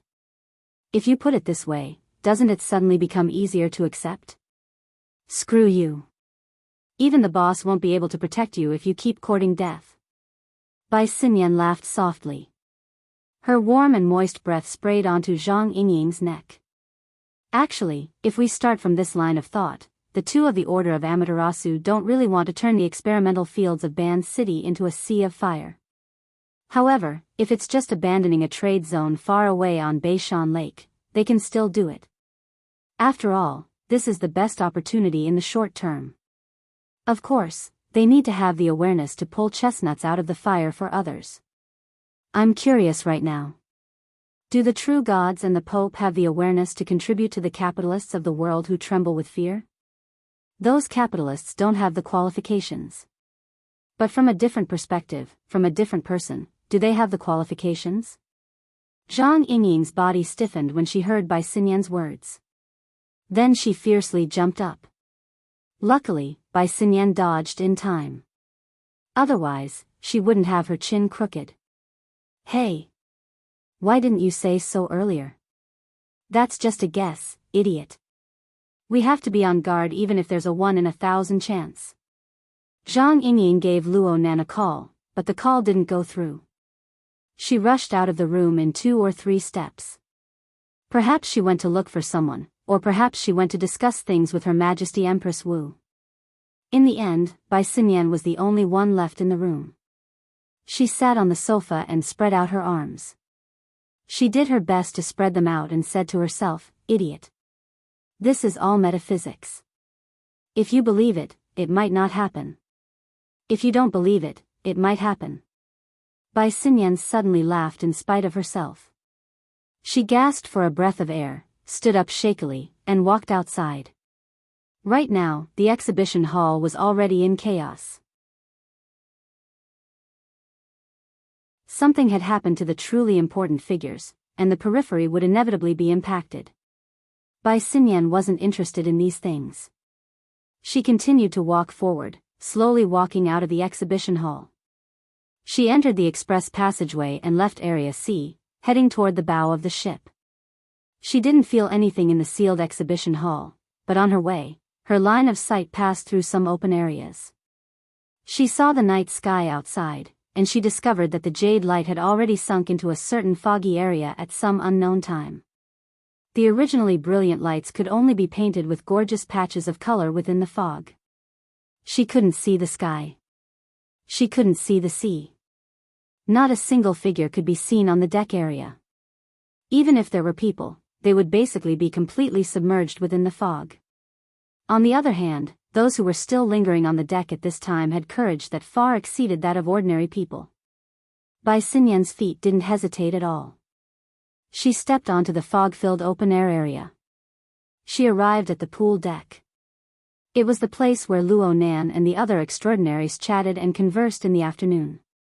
Luo Nan was still in the middle of the pool, debugging that ox demon. But right now, there wasn't a single person in sight. Was she not here? Zhang Yingying didn't come either. Bai Xinyan shook her head. It didn't matter. It was just a guess. Mistakes were inevitable. She didn't have a clear goal in coming here. It was just that her value on the cruise ship was close to zero at this stage, so she came here to find a sense of existence. Since there was no one here, then. A phone call suddenly came in. Bai Xinyan raised her eyebrows when she saw the caller ID. She immediately picked up the call. Oh my, it's boyfriend Sang. You actually have the time to make a call. Your time management is top-notch. I'm borrowing your place to hide. I also want to ask you something. How's the progress of your relationship with Boss Luo? Wang Yu's voice was transmitted over along with the sound of the waves of the ocean. Is this something a boyfriend should ask? I'm really ashamed. Honestly speaking, I'm actually a bit bewildered and excited. But even if I don't ask now, someone will ask in a bit. Huh? Didn't you notice that your mentor is also on the one-way trip to the plateau? It looks like he trusts you. He's complaining and angry. His brain is a bit fried. Otherwise, he wouldn't waste so much effort to compete with others in terms of authority and forcefully call me. Of course, he'll be begging you later. I can help you transfer the call. You're welcome. Hey. What a mess. Bai Xinyan stuck her fingers into her phone screen. She stayed in the dense mist for a few minutes, her hair getting wet. She was just about to tidy up her hair when the gaudy and irritating functions of modern communications came into play. Wang Yu established a three-way communication channel and then exited the group chat. This way, Bai Xinyan didn't even have the chance to refuse. She called her mentor. Blanche, I need your help. The senior expert, Dr. Clay's tone was still relatively calm. He called Bai Xinyan by her nickname, as if it was a daily call. He didn't seem like Wang Yu's brain was fried. But the reception of the communicator was too good. It was to the extent that the weeping and cursing of the surrounding people could be faintly heard. Bai Xinyan also spoke in a normal tone of greeting. Teacher, your luck today isn't good. It's not completely bad. At least there's still signal in the no man's land. But this bit of luck ends here. I feel that Luo Nan just vented his anger. There won't be any more, thank you for your consolation. I also have this kind of hope, but the problem we're facing right now is more direct. Dr. Clay said something to someone. It seemed that he was avoiding the chaotic flow of people. He subconsciously sighed. The saltwater lake area we're in is the endpoint of many inland rivers. It's also an important water source for the surrounding wild animals and mutants. It's also a place to forage for trace elements. This is a good place to study ecology, but it's absolutely not suitable for a large group of people to stay. I can already see a carnivorous bird circling in the air. Its mutant characteristics are very clear. Look at its sharp beak. It's absolutely not a scavenger. Dr. Clay spoke faster and faster. He could no longer conceal his nervousness. There are nearly 150 people here. There aren't more than 20 armed personnel. All of them carry light weapons. There are also very few ability users. It will be a disaster if we enter the hunting circle of the mutants. The rescue team should have already gone over. Bai Xinyan knew that this wasn't enough to make people feel at ease.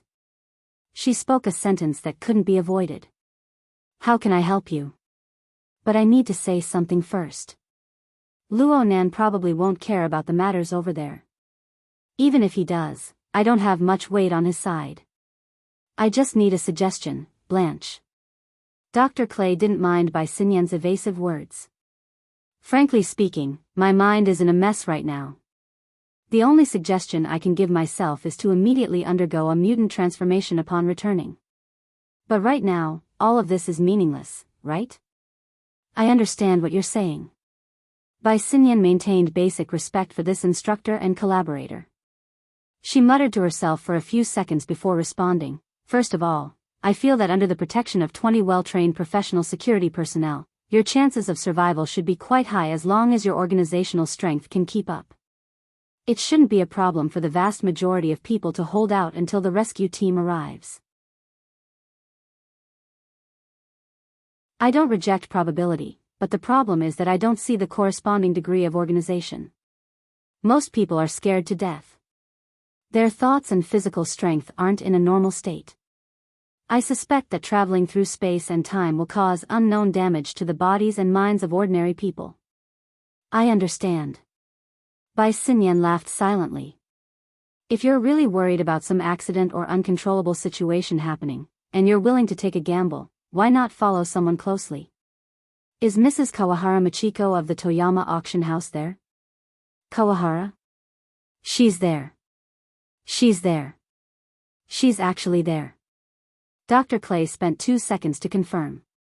The reason why Machiko Kawahara was able to find the target so quickly within the chaotic crowd of over 100 people was because Machiko Kawahara was far too conspicuous. She stood at the outermost edge of the crowd, all alone. It was as if she had been isolated by everyone. It was as if she had cut herself off from the group. The lake water lapped against the shore, already submerging her feet and calves. Her stockings were also splashed with specks of mud. She felt as if she was stuck in the silt of the riverside, unable to extricate herself. Follow her closely? Dr. Clay was a bit hesitant. From a professional perspective, Machiko Kawahara's position was simply the worst and most dangerous area in the surrounding area. She was far away from the crowd, and she was exposed to the shallow regions of the lake. She was exposed to the threat of predators and even mutants that could appear at any time. If something happened, she would be the most likely target to be sacrificed. I don't know what you've seen, teacher. And I'll say this in advance. I'm not basing my judgment on your environment. I'm basing my judgment on Mr. Luo Nan's usual way of doing things. I believe this is the most important reason why you need me to give you a suggestion.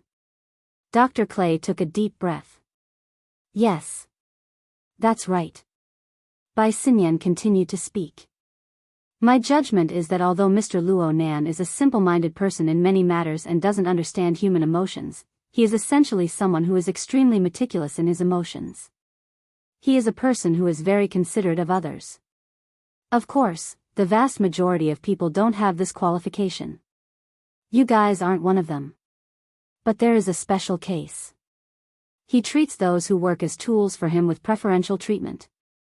I feel that Ms. Machiko Kawahara can be classified as such. Of course, this is just my judgment and conjecture. Believing it might not happen.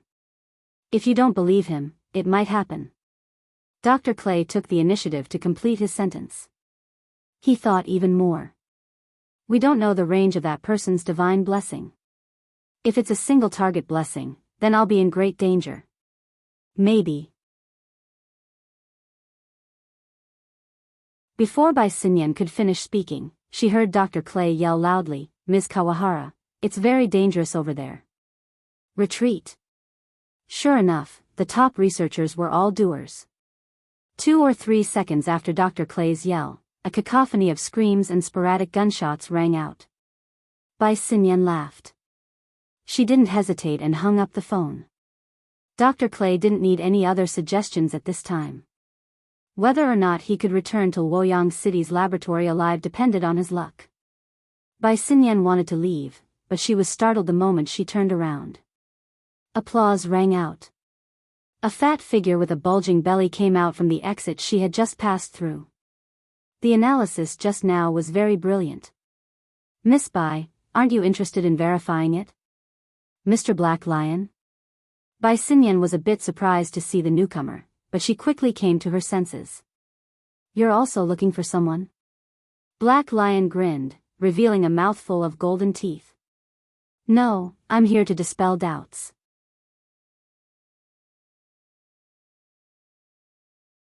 Chapter 1090. Dispel my doubts? Bai Xinyan's attitude was very cautious. "There's no need to rush. Speaking of which, I didn't pay much attention to the plateau wilderness. But after listening to Miss Bai's analysis, I feel that there really is something going on. Miss Bai, you have the pearl of wisdom in your hands. I want to verify it. Shall we go together?" As an extraordinary, the king of Black Africa, and one of the most powerful magistrates in the world, Black Lion had an absolute psychological advantage when facing Bai Xinyan. This was not something that could be changed by his amiable attitude. Even though his tone was one of discussion, Bai Xinyan could not refuse. While they were talking, a halo of light spread out beside the two of them. The colorful light struck the surrounding chaotic mist. At first, it was hazy and mottled, but the projection quickly adapted and formed a relatively clear image. The scenery on the screen was clearly that of the plateau wilderness, saltwater lakeside, and the chaotic one-way group.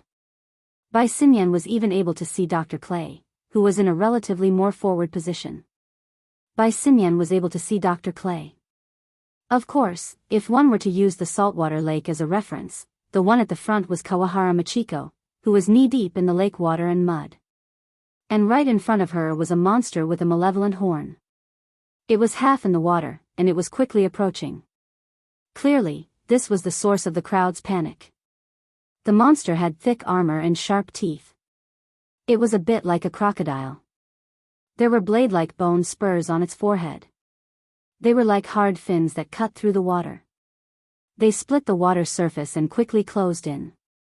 The projected image was a bit shaky, but it was not just because the photographer was panicking. Upon closer inspection, one could see that there were clear traces of technology splicing on the image. It was probably a combination of the people recording the scene and some low-altitude satellite images to form the effect of a live broadcast.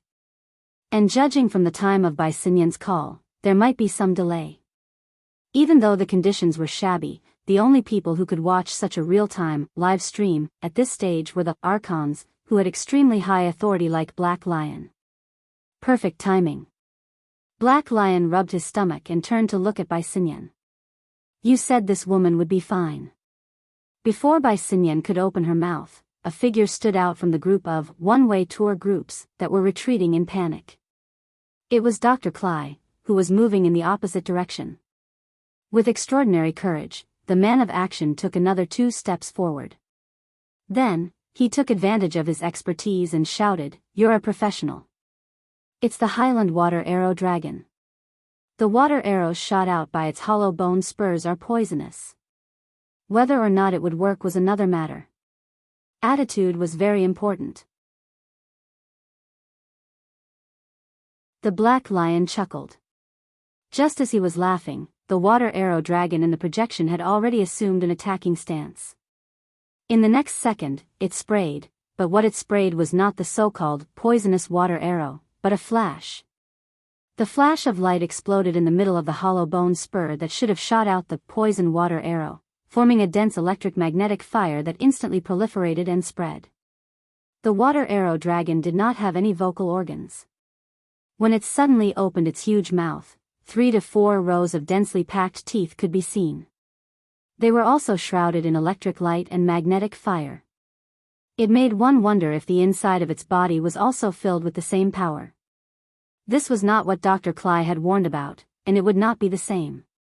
Only now did most of the people suddenly realize that this scene, or more accurately, why did the flashing electric flames look so familiar? Only aptitude users like Black Lion and Bycinyan could see the sequence of events clearly from the projected image. The flash of light did not come from the water arrow dragon at all.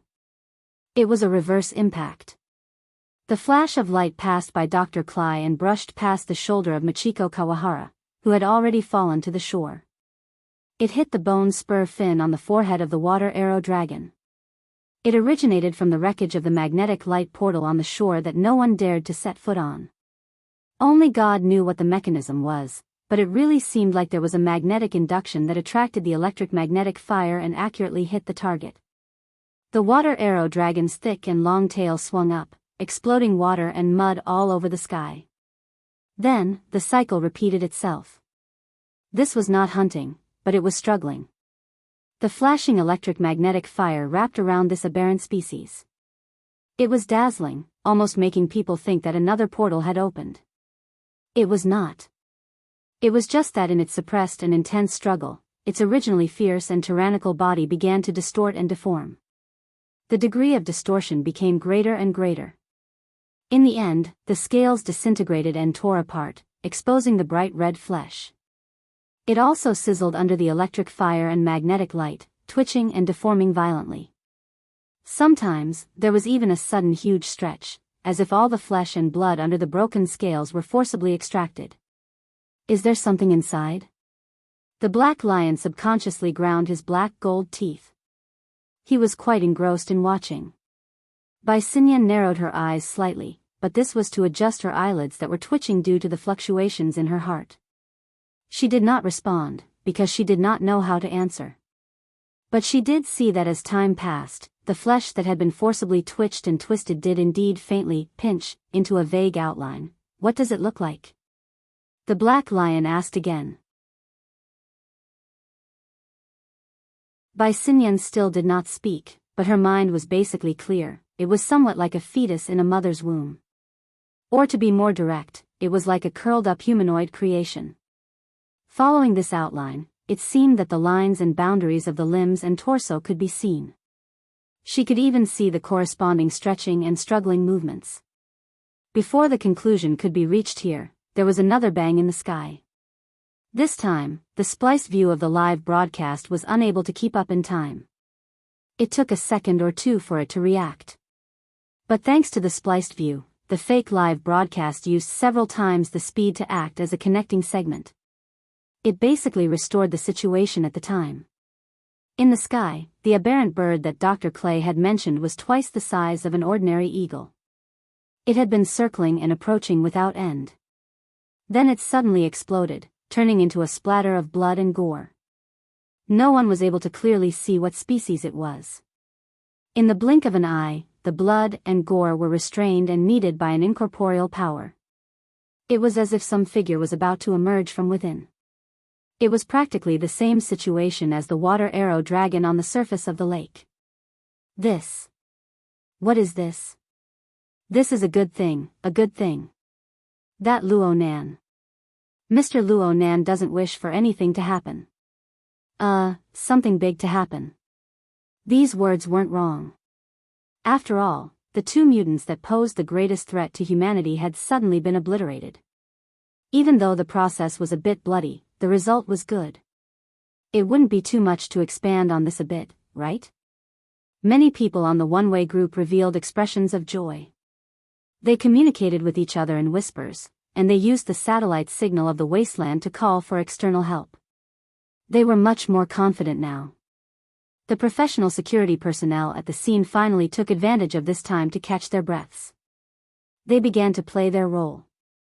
They held a meeting and began to discuss how to get the big shots, rich people, and experts to gather and arrange their positions. This was to facilitate the follow-up security work. During this time, Dr. Clay even made a special trip to the lakeside. He helped Kawahara Machiko up and brought her back. This lady was covered in mud and was in a sorry state, but she received a lot less cold glances. Everything was progressing in a good direction. This sort of mood reached its peak when a high-speed drone appeared in the sky. Very soon, a well-connected big shot announced that this was a mobile troop from Yen's city in the wilderness. They had been ordered to send reinforcements here. Looking at the wings, it was obviously a model of armed forces. This meant that the conventional forces of the civilized world had formed a solid support force. Cheers rang out. The drone hovered in the sky and gradually approached. Many people on the ground also waved in the direction of the drone. No matter what the process was, they finally saw hope. Bang! A low-frequency sharp sound suddenly rang out. The drone high in the sky suddenly shook, and without any follow-up reaction, it directly exploded into a ball of fire. A rain of fire fell from the sky, causing everyone to scream and cover their heads to avoid the danger. Fortunately, the impact of the explosion pushed most of the debris away. It streaked over people's heads and smashed into the edge of the area. The largest piece happened to hit the lakeside area, causing the surface of the lake to burn. Oh! Black Lion sighed, as if he was watching an exciting drama. However, in the highland wilderness tens of thousands of kilometers away, the members of the one-way group really broke down. Someone shouted again, "Over there, over there." The so-called over there was the lakeside. Electric light and magnetic fire lingered there, and now they were wrapped in the fireball. It was like a furnace, causing the mass of twisted flesh and blood to continue melting and coalescing. So much so that the human silhouette inside became clearer and clearer. Black Lion and Bai Xinyan were not the only spectators watching from afar. More and more people in the panicked scene noticed this. TSK, it really looks like the work of Brother Luo Nan, Black Lion commented. Such a scene was really like a painter or sculptor hiding in the invisible, using flesh and blood as the material to continuously paint. Is this the divine grace you were talking about? Then what was drawn was the angel under his seat. Black Lion guessed with great interest, but as he spoke, the smile on his fat face faded. Bai Xinyan turned her head to glance at him, then quickly withdrew her gaze. She still did not speak. In the blink of an eye, another light explosion occurred on the lake. Some of the excess flesh and blood were expelled, erupting into a thin layer of bloody mist. The so-called angel walked out of the bloody mist. His body was naked, and his face was clear and emotionless. The answer was clearly placed in front of him, but Black Lion still remained silent. During this time, the water arrow dragon's scaly outer shell was disassembled and smelted in the magnetic fire, forming a rough armor similar to the exoskeleton armor silhouette. It was used as clothing, wrapped around the angel's body, making it seem more like a living person. Jin Tong. Black Lion squeezed this name out from the cracks between his teeth. It must be said that this was not the first time this dead extraordinary had appeared, but to be able to appear in such a manner still made one's heart feel mixed emotions. After Jin Tong took form and appeared, he did not make any other movements. He just raised his head towards the sky. Many people's gazes followed him upwards. In the sky, the magnetic fire within the smoke flickered and extinguished, and another figure appeared. This figure was a bit more illusory than Jin Tong. It was faintly discernible, but its face was still clear. Gong Qi. Gong Qi also looked down.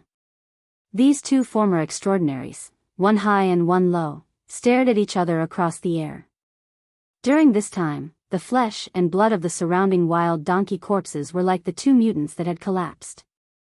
They began to squirm and twist, and under the catalysis of the electromagnetism fire, they formed indistinct lines of blood. The lines of blood gathered together and were cast towards Jin Tong and Gong Qi. The others looked at each other in dismay when they saw this scene. Some people came to a sudden realization, stomped their feet and cursed, "It's Luo Nan's."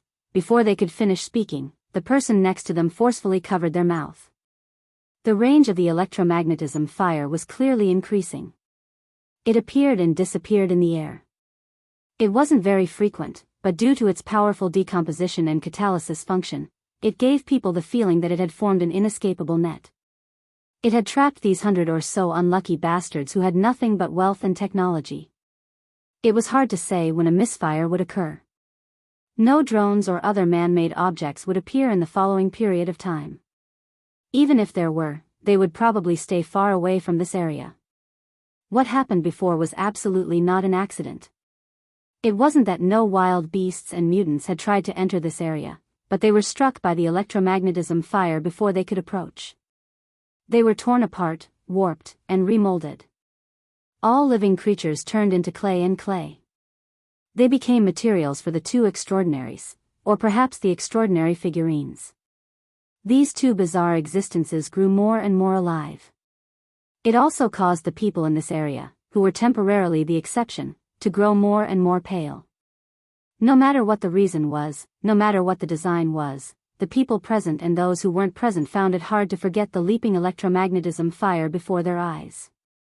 Some people couldn't forget the images that were pieced together within the electromagnetism fire. Some people couldn't forget the fate of having their souls captured and made into figurines. Even in death, they couldn't free themselves. There were also some people who grew more and more clear about the current situation. From beginning to end, nothing else had ever dominated their fates. There was only Luo Nan's will. Let them live. Let them die. Let them live. Even death might not be the end of all troubles. Time slowly passed. The people were unable to make any effective movements within this tangible and intangible net. During this period of time, some people were on the verge of collapsing completely, but there were also people whose minds grew clearer and clearer. For example, Michiko Kawahara. Michiko Kawahara had survived the edge of death, but she was no longer able to reflect her image. She had lived in the state of clay for a period of time, but now she let out a long breath. She took off her suit and used the lining of her expensive, custom-made coat. She did her best to wipe the dirt off her hands and face. She tied up her hair a bit, recovering the image of a strong woman with difficulty. Then she turned her head to look at Dr. Clay, who had just pulled her up. As for Dr. Clay, this man of action, he also turned his gaze. Truth be told, he felt that this scene was preposterous. But he thought back to Bai Xinyan's words.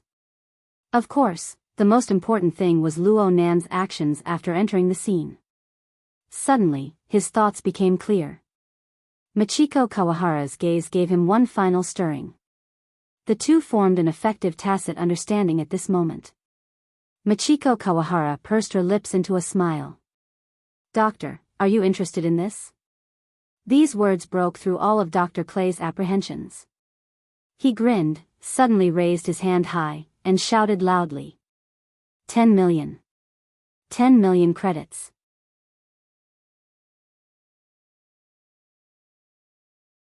Chapter 1091. Dr. Clay's actions were far too abrupt and absurd. Under such circumstances, the surrounding people were confused for a time. 10 million was a small amount to most of the people present. But what was the point? Soon, Dr. Clay's finger pointed at the location of the Jin Tong on the lake. He added more concrete information. I want this one. Cash transfer after tax. A few key words piled together and finally stimulated everyone's train of thought. Perhaps most people were not thorough enough, but there were some who reacted quickly. For example, Mr. Luo Nan had repeatedly called out the man with two beauties in his left and right arms. He suddenly jumped up from the ground and extended his arms to the sky. He even spun in circles in the direction of the gong opening. 100 million. 100 million. I want this one. Such a bidding war was suspected of driving up the price, but the atmosphere became lively. Experts and tycoons all had leaders. No matter how confused the others were, they all came to a sudden realization. That's right. Luo Nan had said that the gong opening and the Jin Tong were added to the auction. Since they were auction items, they naturally had to bid. Otherwise, how could they be considered cooperative? How could they show their attitude? Even now, there were still many people who did not know what these two things were. They did not know what use they had in their hands. But they absolutely would not let this opportunity slip by. Compared to the auction items, compared to money, their lives were more valuable, right? Moreover, they had to listen to their words. That young Mr. Luo had said that he was heavily in debt and that he relied on lecturing for a living. Such a capable person had to live his days in poverty. Everyone saw this. How could they not feel guilty? In just a few breaths of time, a nest of ungrateful people had hot tears in their eyes. They raised their arms and cheered loudly, causing the number of gold coins that had just been revealed to increase exponentially. During this period of time, some people had a flash of inspiration. They felt that their personal financial resources were limited and their contributions were insufficient. They simply huddled together and formed a temporary alliance to bid together. This caused others to imitate them one after another. In a short amount of time, the two auction items were raised to over 700 million. It looked like they could break through the 1 billion mark at any time. Auctioning or fighting with your life? That's the question. Black Lion grinned, not concealing his ridicule at all. But the real problem is that the lives of these people can't compare to those two masterpieces, even though they look like half-finished products. As he spoke, Black Lion made another call. Hello, is your phone auction line still there? So straightforward. The Black Lion looked back at Bai Xinyan and complained, someone is more anxious than me? As he spoke, he turned the projection into picture-in-picture mode and connected to the auction house's signal. The auction hall was supposed to be empty, and it was indeed empty. However, at this time, the lights at the edge of the booth flickered and there was a ringtone. It was the light for the telephone auction. Someone was bidding, and it had nothing to do with the reason of saving his life. Are there so many bored fellows like me? Black Lion said, but he did not hesitate to use his authority to join the bidding. Bai Xinyan pursed her lips slightly. She looked at the projection that was split on the surface but unified in substance. She looked at the arms that were waving vigorously by the shore of the saltwater lake. She looked at the flickering lights in the auction hall. She had been in the room when Luo Nan and Blood Demon had been conversing. She knew the cause and effect of the matter. She knew that this scene was actually caused by Blood Demon's wild imagination. However, even Blood Demon himself would not have thought that Luo Nan would actually use such a method to draw cards. He would distort life. At the very least, he would distort the form of existence of life. On the surface, the Black Lion merely displayed a deep interest. However, beneath this deep interest, what were his deep psychological feelings like? Was it that he grieved for his own kind? The fox grieved for the rabbit's death? If the Black Lion was like this, what about the other extraordinaries, the most powerful group in the world? Did Luo Nan not think about the consequences? Bai Xinyan was not worried. She was just deeply curious. Black Lion was a bit free after a round of bidding at this time. He turned his head to ask her, Miss Bai, according to your understanding, should we think deeper or shallower about Brother Luo Nan's actions? What does it mean to be deep? What does it mean to be shallow? The Black Lion knew that she was asking a question he already knew the answer to, but he still said a few more words. If he thinks deeper, then he has an even deeper calculation, layer upon layer. We have yet to capture his true goal. If he thinks shallow, then he actually doesn't think too much. It's just that we have overlooked some problems. The Black Lion should be said to have thought deeper for things to reach this point. Everyone thought deeper. Of course, Bai Xinyan would not say this. She just combed the hair in front of her forehead and smiled. In short, it's just that we don't know. The Black Lion shook his head. This doesn't mean that we don't know. No, I think that because we don't know, we don't know. What do you mean? Well, it wouldn't be appropriate to continue talking about this. Relax. Secrets don't spread to 6 ears. The Black Lion spoke carelessly without sincerity, but then he suddenly paused. Yes, it really isn't appropriate right now. Bai Xinyan subconsciously followed the Black Lion's line of sight and looked back. She saw a figure faintly discernible within the thick fog that pervaded the air. It was floating above the pool. It seemed as if it would become clearer, but it also seemed as if it could melt into the depths of the fog at any time. Luo Nan. When did he come? Bai Xinyan's heart skipped a beat. Luo Nan did not pay attention to this side. He just quietly and attentively looked at the clouds in the sky. He was alienated from his surroundings. It was like the colorful scenes around the Black Lion and Bai Xinyan. They were just projections of transcoded information streams. However, lightning could be seen flowing around his body and within the clouds and mist. There were crackling sounds. Although Bai Xinyan was 20 to 30 meters away, she still felt her face go slightly numb. It was as if an electric current had passed through her. I suddenly understand a bit. The Black Lion subconsciously took 2 steps forward and muttered, I can't figure out this little brother's foundation, so I can't figure out his pursuits. I don't know his pursuits. I can't figure out his goals and thoughts. This is the extraordinary power that reconstructed Gong Qi and Jin Tong. At this moment, it was hard to tell if lightning was flickering in the depths of the Black Lion's eyes or if fire was bursting out of the Black Lion's eyes. He did not conceal the desire and greed in his heart at all. Finally, Luo Nan seemed to have sensed this. He turned his face. The Black Lion grinned and waved at Luo Nan. Luo Nan just looked at him quietly. His thoughts naturally fluctuated and his will flowed through the air. The Black Lion was an example. A good example. He was one of the hundreds and thousands of people who revolved their thoughts and wills around the electro-optic magnetifier. Luo Nan did not necessarily need to see them. He just needed to sense them. Naturally, he could use this to turn their wills into magnetized iron powder. The magnetic field of Luo Nan's existence caused them to rustle and tremble. This situation was similar to what Mr. Bai had said. The psychic technique needed to capture the magnetization effect and the Heavenly Yuan Empire's psychic core interference. However, it seemed to be quite appropriate to match the soul magnetization of the magnetized mica jellyfish. Upon closer inspection, it was nothing more than the difference in degree and level, the result of initiative and passiveness. Although the saying, of the same origin, but different origins, all streams return to the origin, was merely an approximate solution obtained from the laziness of human thought and infinite simplification, there was indeed a reason behind it.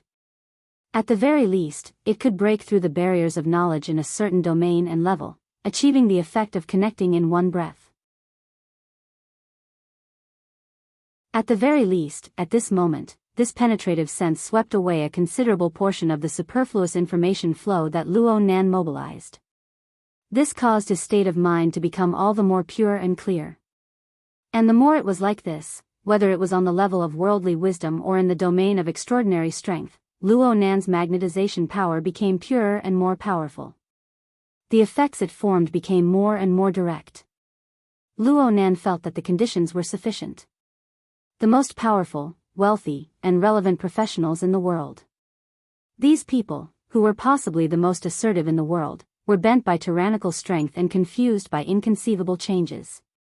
They completely followed Luo Nan's designed train of thought. The energy squeezed out could be completely applied to the current modification project of the large magnetized mica production line. It could be used in the construction of the petri dish. It could be used to add bricks and tiles and inject raw materials into the petri dish. In comparison, this was even more suitable than Ox Ghost's Tree of Nothingness. It was even more suitable than the Poseidon version of the belief system that he had yet to borrow. It wasn't strength or thickness. It was a pure and appropriate design of the environment. The lacking structure of the petri dish on the large magnetized mica production line could be seen rapidly constructing and multiplying at a visible rate. Regardless of whether they were present or not, all of them had been magnetized. Among the targets that had been magnetized were those extremely fine, tiny, and even extraordinary powerhouses. The electric fire that was hard to observe quickly flickered and extinguished. And within this special magnetic field, it gradually began to interact. Though there were thousands of mountains and thousands of miles of oceans, these extremely fine electric fires possessed the nature of distorting and piercing through space and time. They also relied on the frame of Luo Nan's soul cloak. Whether it was 100 kilometers, 1,000 kilometers, or 10,000 kilometers, they all possessed an astonishing tendency and synergy. They resonated and resonated.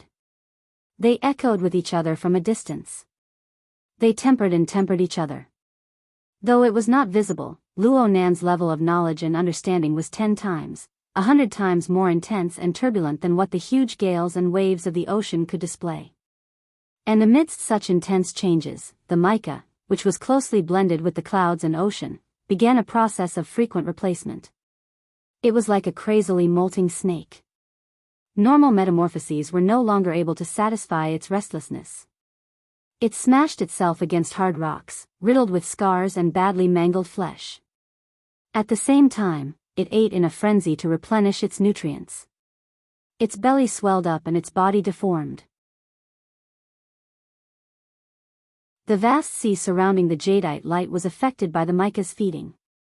The believers behind the petri dish of Ox Ghost all experienced disturbances. In comparison, the former was a bit more berserk. It was unknown how many marine life forms in the shallow and deep seas inexplicably disintegrated and collapsed. Actually, the situation around the two extraordinary figurines on the plateau was of the same nature. The latter was a bit more gentle in comparison, but it still possessed a deep warping effect. It was unknown how many believers of Ban City would have nightmares for some time to come. And it was under this berserk and warping situation that the new structure built upon the old framework of rules gradually transformed into an even clearer outline. It had long since surpassed Luo Nan's earliest designs and entered a completely new domain. And Luo Nan felt very good about it. This was not the first time he had done something like this, whether actively or passively. Alter spiderwebs, Luo Nan Chi, daytime nightmare, and even the perfect mirror image. He repeatedly scattered, permeated, interfered, and warped. At the same time, he received all sorts of feedback, including a cut, replenishment, pollution, and excess. But no matter which one it was never like what he was doing right now. He possessed a complete train of thought while possessing a clear vision. He even had a clear arrangement for the result. He was unprecedentedly clear and clear. What he was stirring right now was the muddy flow of chaotic and changeable emotions. It was incorporeal thoughts and thoughts. But he was indeed conducting a precise, experimental production. The expected results and possible errors were reflected in every change in the details. Even though he was unable to control everything, he was able to make it so that he was well aware of everything. Right now, Luo Nan wasn't too clear on whether or not the first beam of magnetic light had taken form. This was because the marvelousness of the pinnacle of subtlety exceeded the limits of his own observation before it had accumulated to a certain scale. But at the same time, the structure of the mica had gradually gained an unprecedented liveliness. During the painful transformation, the structure of the mica took the initiative to stretch its body between the sea and the sky. It gathered clouds and rain, stirring up enormous waves, and made contact with this world. It experienced a rather novel sensation of touch. It quickly absorbed and integrated the complex information of the external world. It was clear what was related to it and what could be entered. From Luo Nan's perspective, the hazy mist between the sea and the sky had already wrapped the jadeite light within. It was released, as if it was swallowing and spitting, as if it was playing with it. Luo Nan looked inside this metal box on the sea. He looked at the life forms, whether strong or weak, but they were all gorgeous and colorful.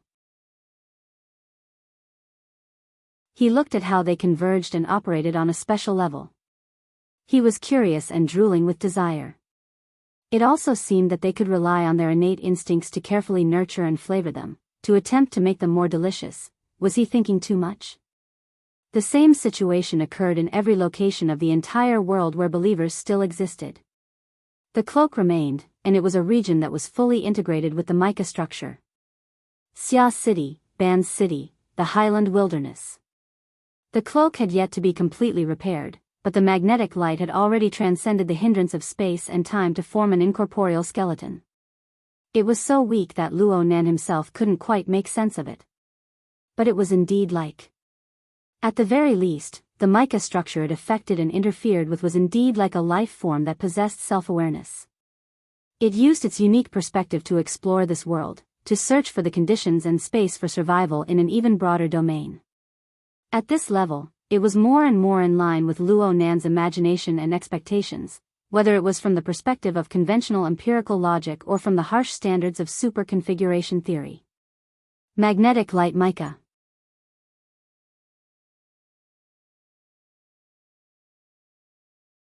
Chapter 1092. Was this the magnetic mica jellyfish? Luo Nan didn't have a definite answer for a time.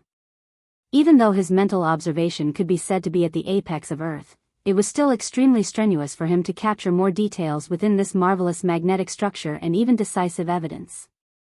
This was determined by the breadth, precision, and level of perception. Luckily, Luo Nan still possessed a fundamental advantage when compared to others.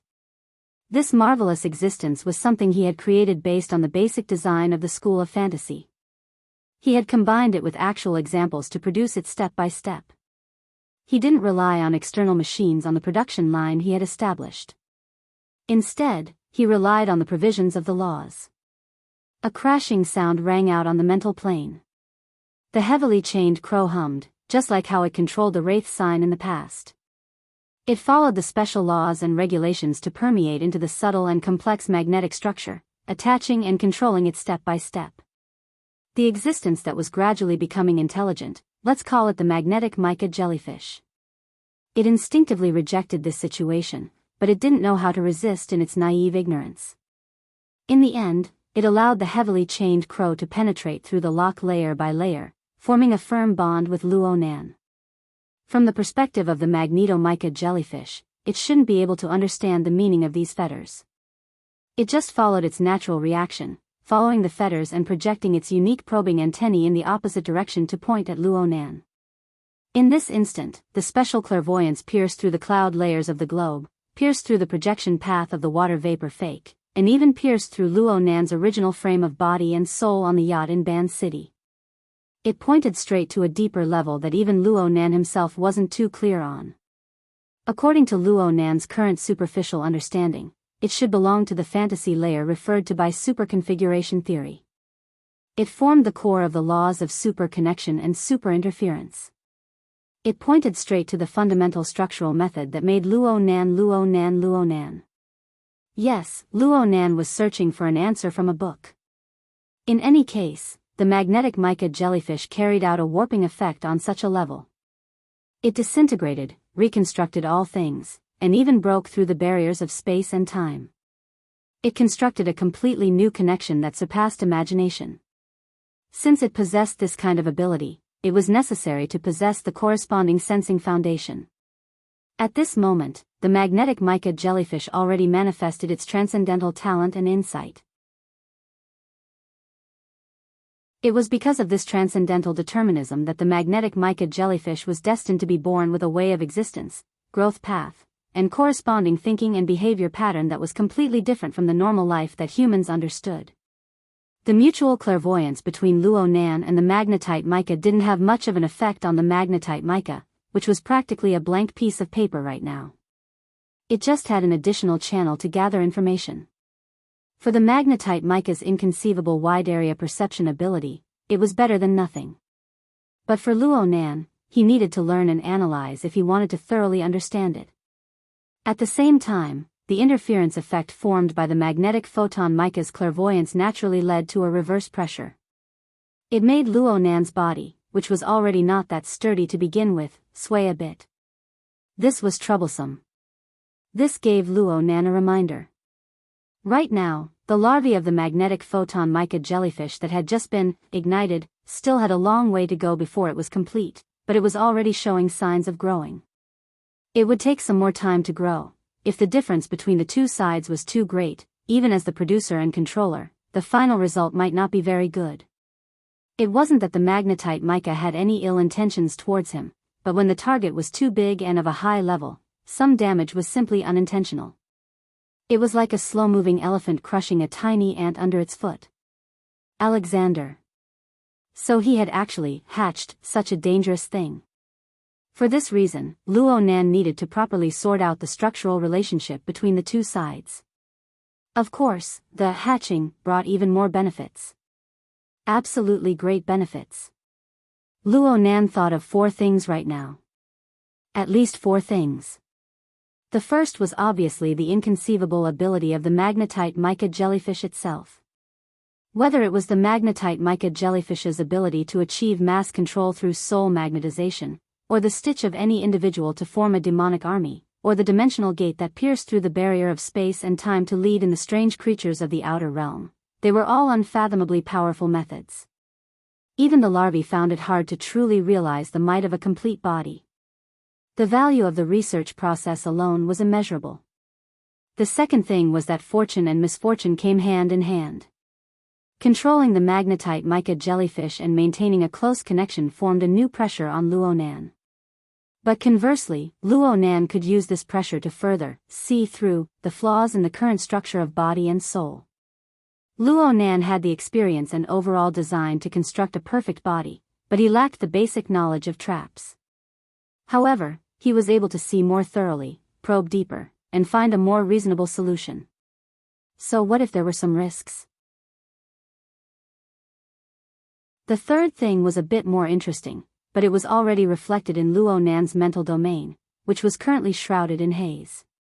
The dark chains and the wraith sign faithfully reflected the laws of the Sunwill Absolute Prison within the chaos formed from the conflict between the Sunwill Absolute Prison and the sinful poison contamination. They guarded within.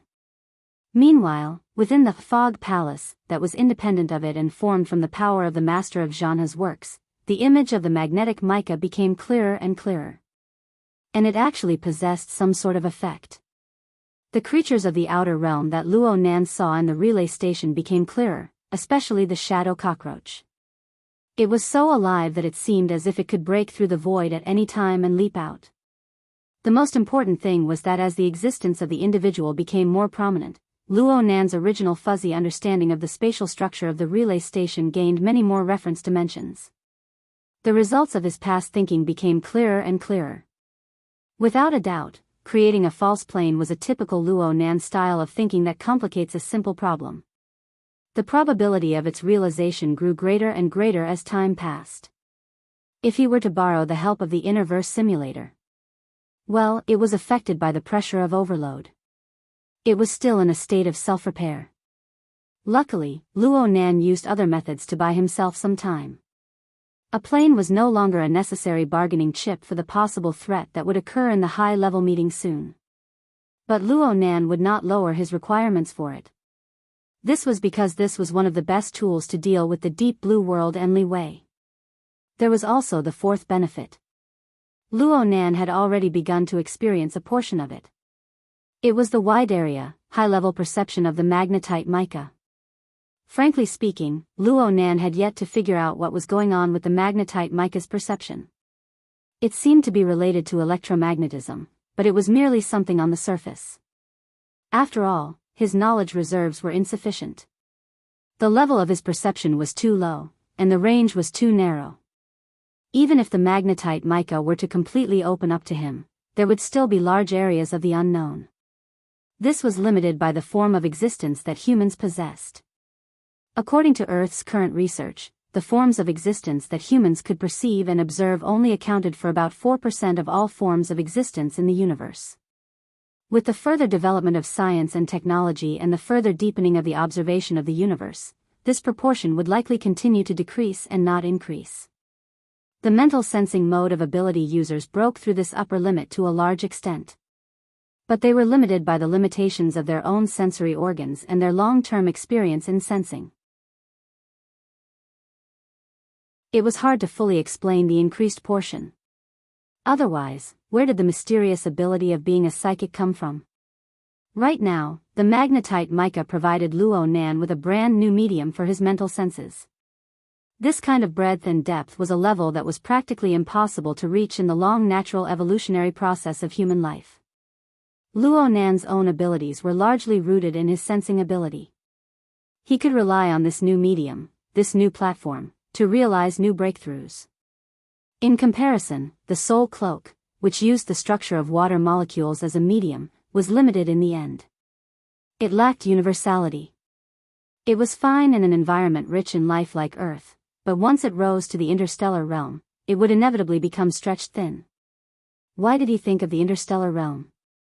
Luo Nan raised his head. There was only the endless curtain of night covered by thick clouds above his head. Of course, on the rotating Earth, the coexistence of day and night was inevitable. The luxurious cruise ship was traveling along the 180-degree meridian from east to west. The time difference of 3 hours made it so that the sun was setting in the East 9th District, located on the west side of the Pacific Ocean.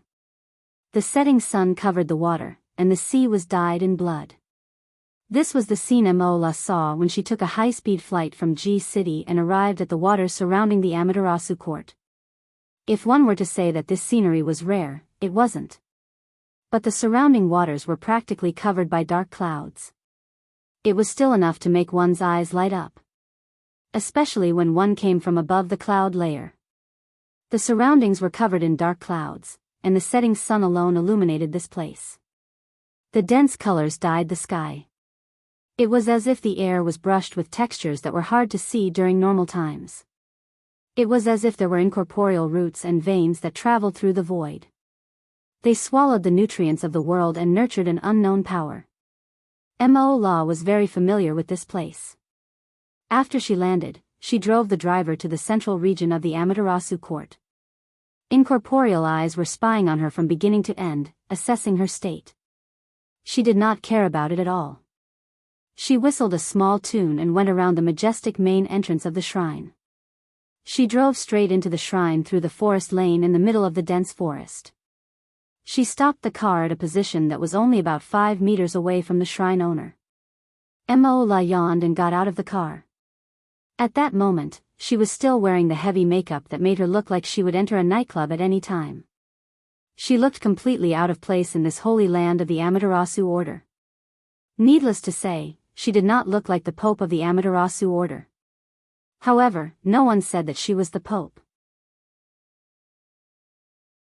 At that moment, the bald man who was the most qualified to speak was sitting cross-legged under a tree that was so thick that it would take several people to encircle it. He was reading a book under the dim light from the canopy of the tree. He did not raise his head at all. Well, to be exact, he was flipping through a rather old notebook. Is this the legendary notebook that has the traces of the god and demon sealed in it? Let me have a look. Mo La reached out her hand. The Pope moved away and avoided her hand. He did not even raise his head. You need to rest and build up your strength. Don't get distracted. Hey, didn't you invite me over to decipher this thing? The Pope flipped another page of the notebook in his hand. He still did not raise his head. He only said calmly, first, you can only be considered as assisting in the deciphering work. Second, there is a change in the direction of the current work. Oh. Can the employer change the task at will? Then you can take it as an order. Under the canopy of the tree, the air froze for a moment. Under Mola's exaggerated fake eyelashes, her gaze was cold. However, she quickly returned to her carefree state. Then, what is the order? Wait. The Pope was a man of few words. Mo La did not find this arrangement strange at all. She snorted and walked straight to the Pope's side. She imitated his posture, leaned against the tree, and sat cross-legged. However, she was destined to not be too well behaved. Soon, she stretched one leg forward and raised both her hands, causing her entire body to stretch. I can tell that this is an urgent task. That's why you responded to it in a hurry. You might even look very pathetic. This does not match your usual style, but it does fit the current situation. As she spoke, Emola glanced at the notebook a few times. This time, the Pope could not be bothered with her. In fact, he did not respond at all. It was as if he did not care even if he waited until the end of time. Emola did not care about him either. She leaned against the tree behind her and even rubbed against it a few times. Suddenly, she pulled back her elbow and hit it heavily. What do you want to do to the beautiful lady? The spot where the tip of her elbow hit immediately corroded and caved in. there was a tendency for the corrosion to spread in all directions. Fortunately, it was quickly controlled. A strong vitality was transmitted over to repair the corroded tree trunk. For a moment, cracking sounds could be heard continuously. Before the repair was complete, the bark of the tree that was hit by the elbow was torn. A large number of wood fibers pierced out and quickly wrapped around and took the shape of an adult male. "You rotten woman!" The true god came out of the tree in exasperation. He had the appearance of a young man with a fiery temper. He was tall and strong, but when the dense wood fibers were molded, they formed a large number of patterns. Occasionally, natural spots would appear on the surface, giving people a feeling that he was almost old and inhuman. After this person appeared, he only needed to extend his hand to smash Mola's head. However, the latter did not care about this at all. He continued to lean against the tree trunk and squinted his eyes. He was a typical, catching up on sleep after a night of wild indulgence. He only muttered between his lips and teeth. "Do you look more like a tree or a person now? If it's the former, I won't say anything. If it's the latter, then treat this elbow as my congratulations to you." His voice gradually faded away. The true god lowered his head and stared at Mola using a human's method. For a few seconds, he did not speak. The Pope turned another page and spoke leisurely. "You can't really be treating her as a rotten animal, right? Who doesn't love fresh ingredients?" The true god cast a sidelong glance at his father. "Is there a need for you to beat around the bush? You can't really be treating her as sleeping, can you?"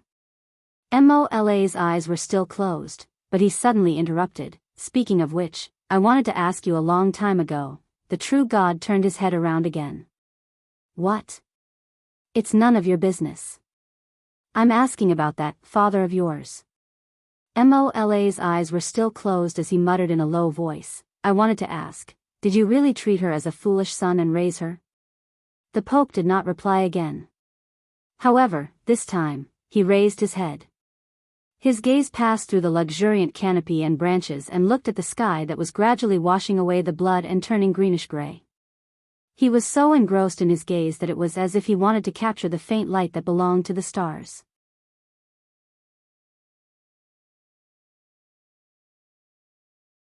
Chapter 1093.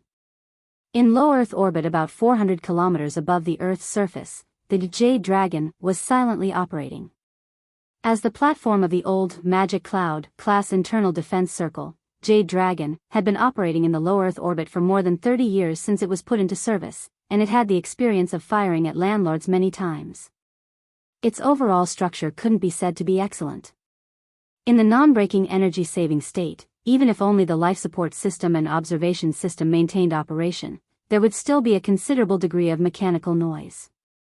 Once a few more modules were opened, the treatment of "leaning against the wall is like a massage bed" was not a lie. At this moment, when the ship's adjutant Claire held onto the handhold on the bulkhead, he felt like he was holding a massage stick. However, he still relied on his 10 years of practical experience in the aerospace army to skillfully use the handhold. With just one push, he easily passed through the nearly 20-meter-long passage. Originally, he could have also calculated the opening time of the automatic sensing door, but the door of the command cabin turned out to be an antique that required a password to enter, so there was nothing he could do. Even if he opened the password-protected door, he still entered the so-called bridge without a hitch. This was the most spacious place in the entire ship. It was close to the height of a 2-story building, and it had an excellent hollow structure. There were fixed positions arranged in a spiral pattern on the inner wall, and there was also a luxurious one-piece projection tactical sand table that made proper use of the hollow structure.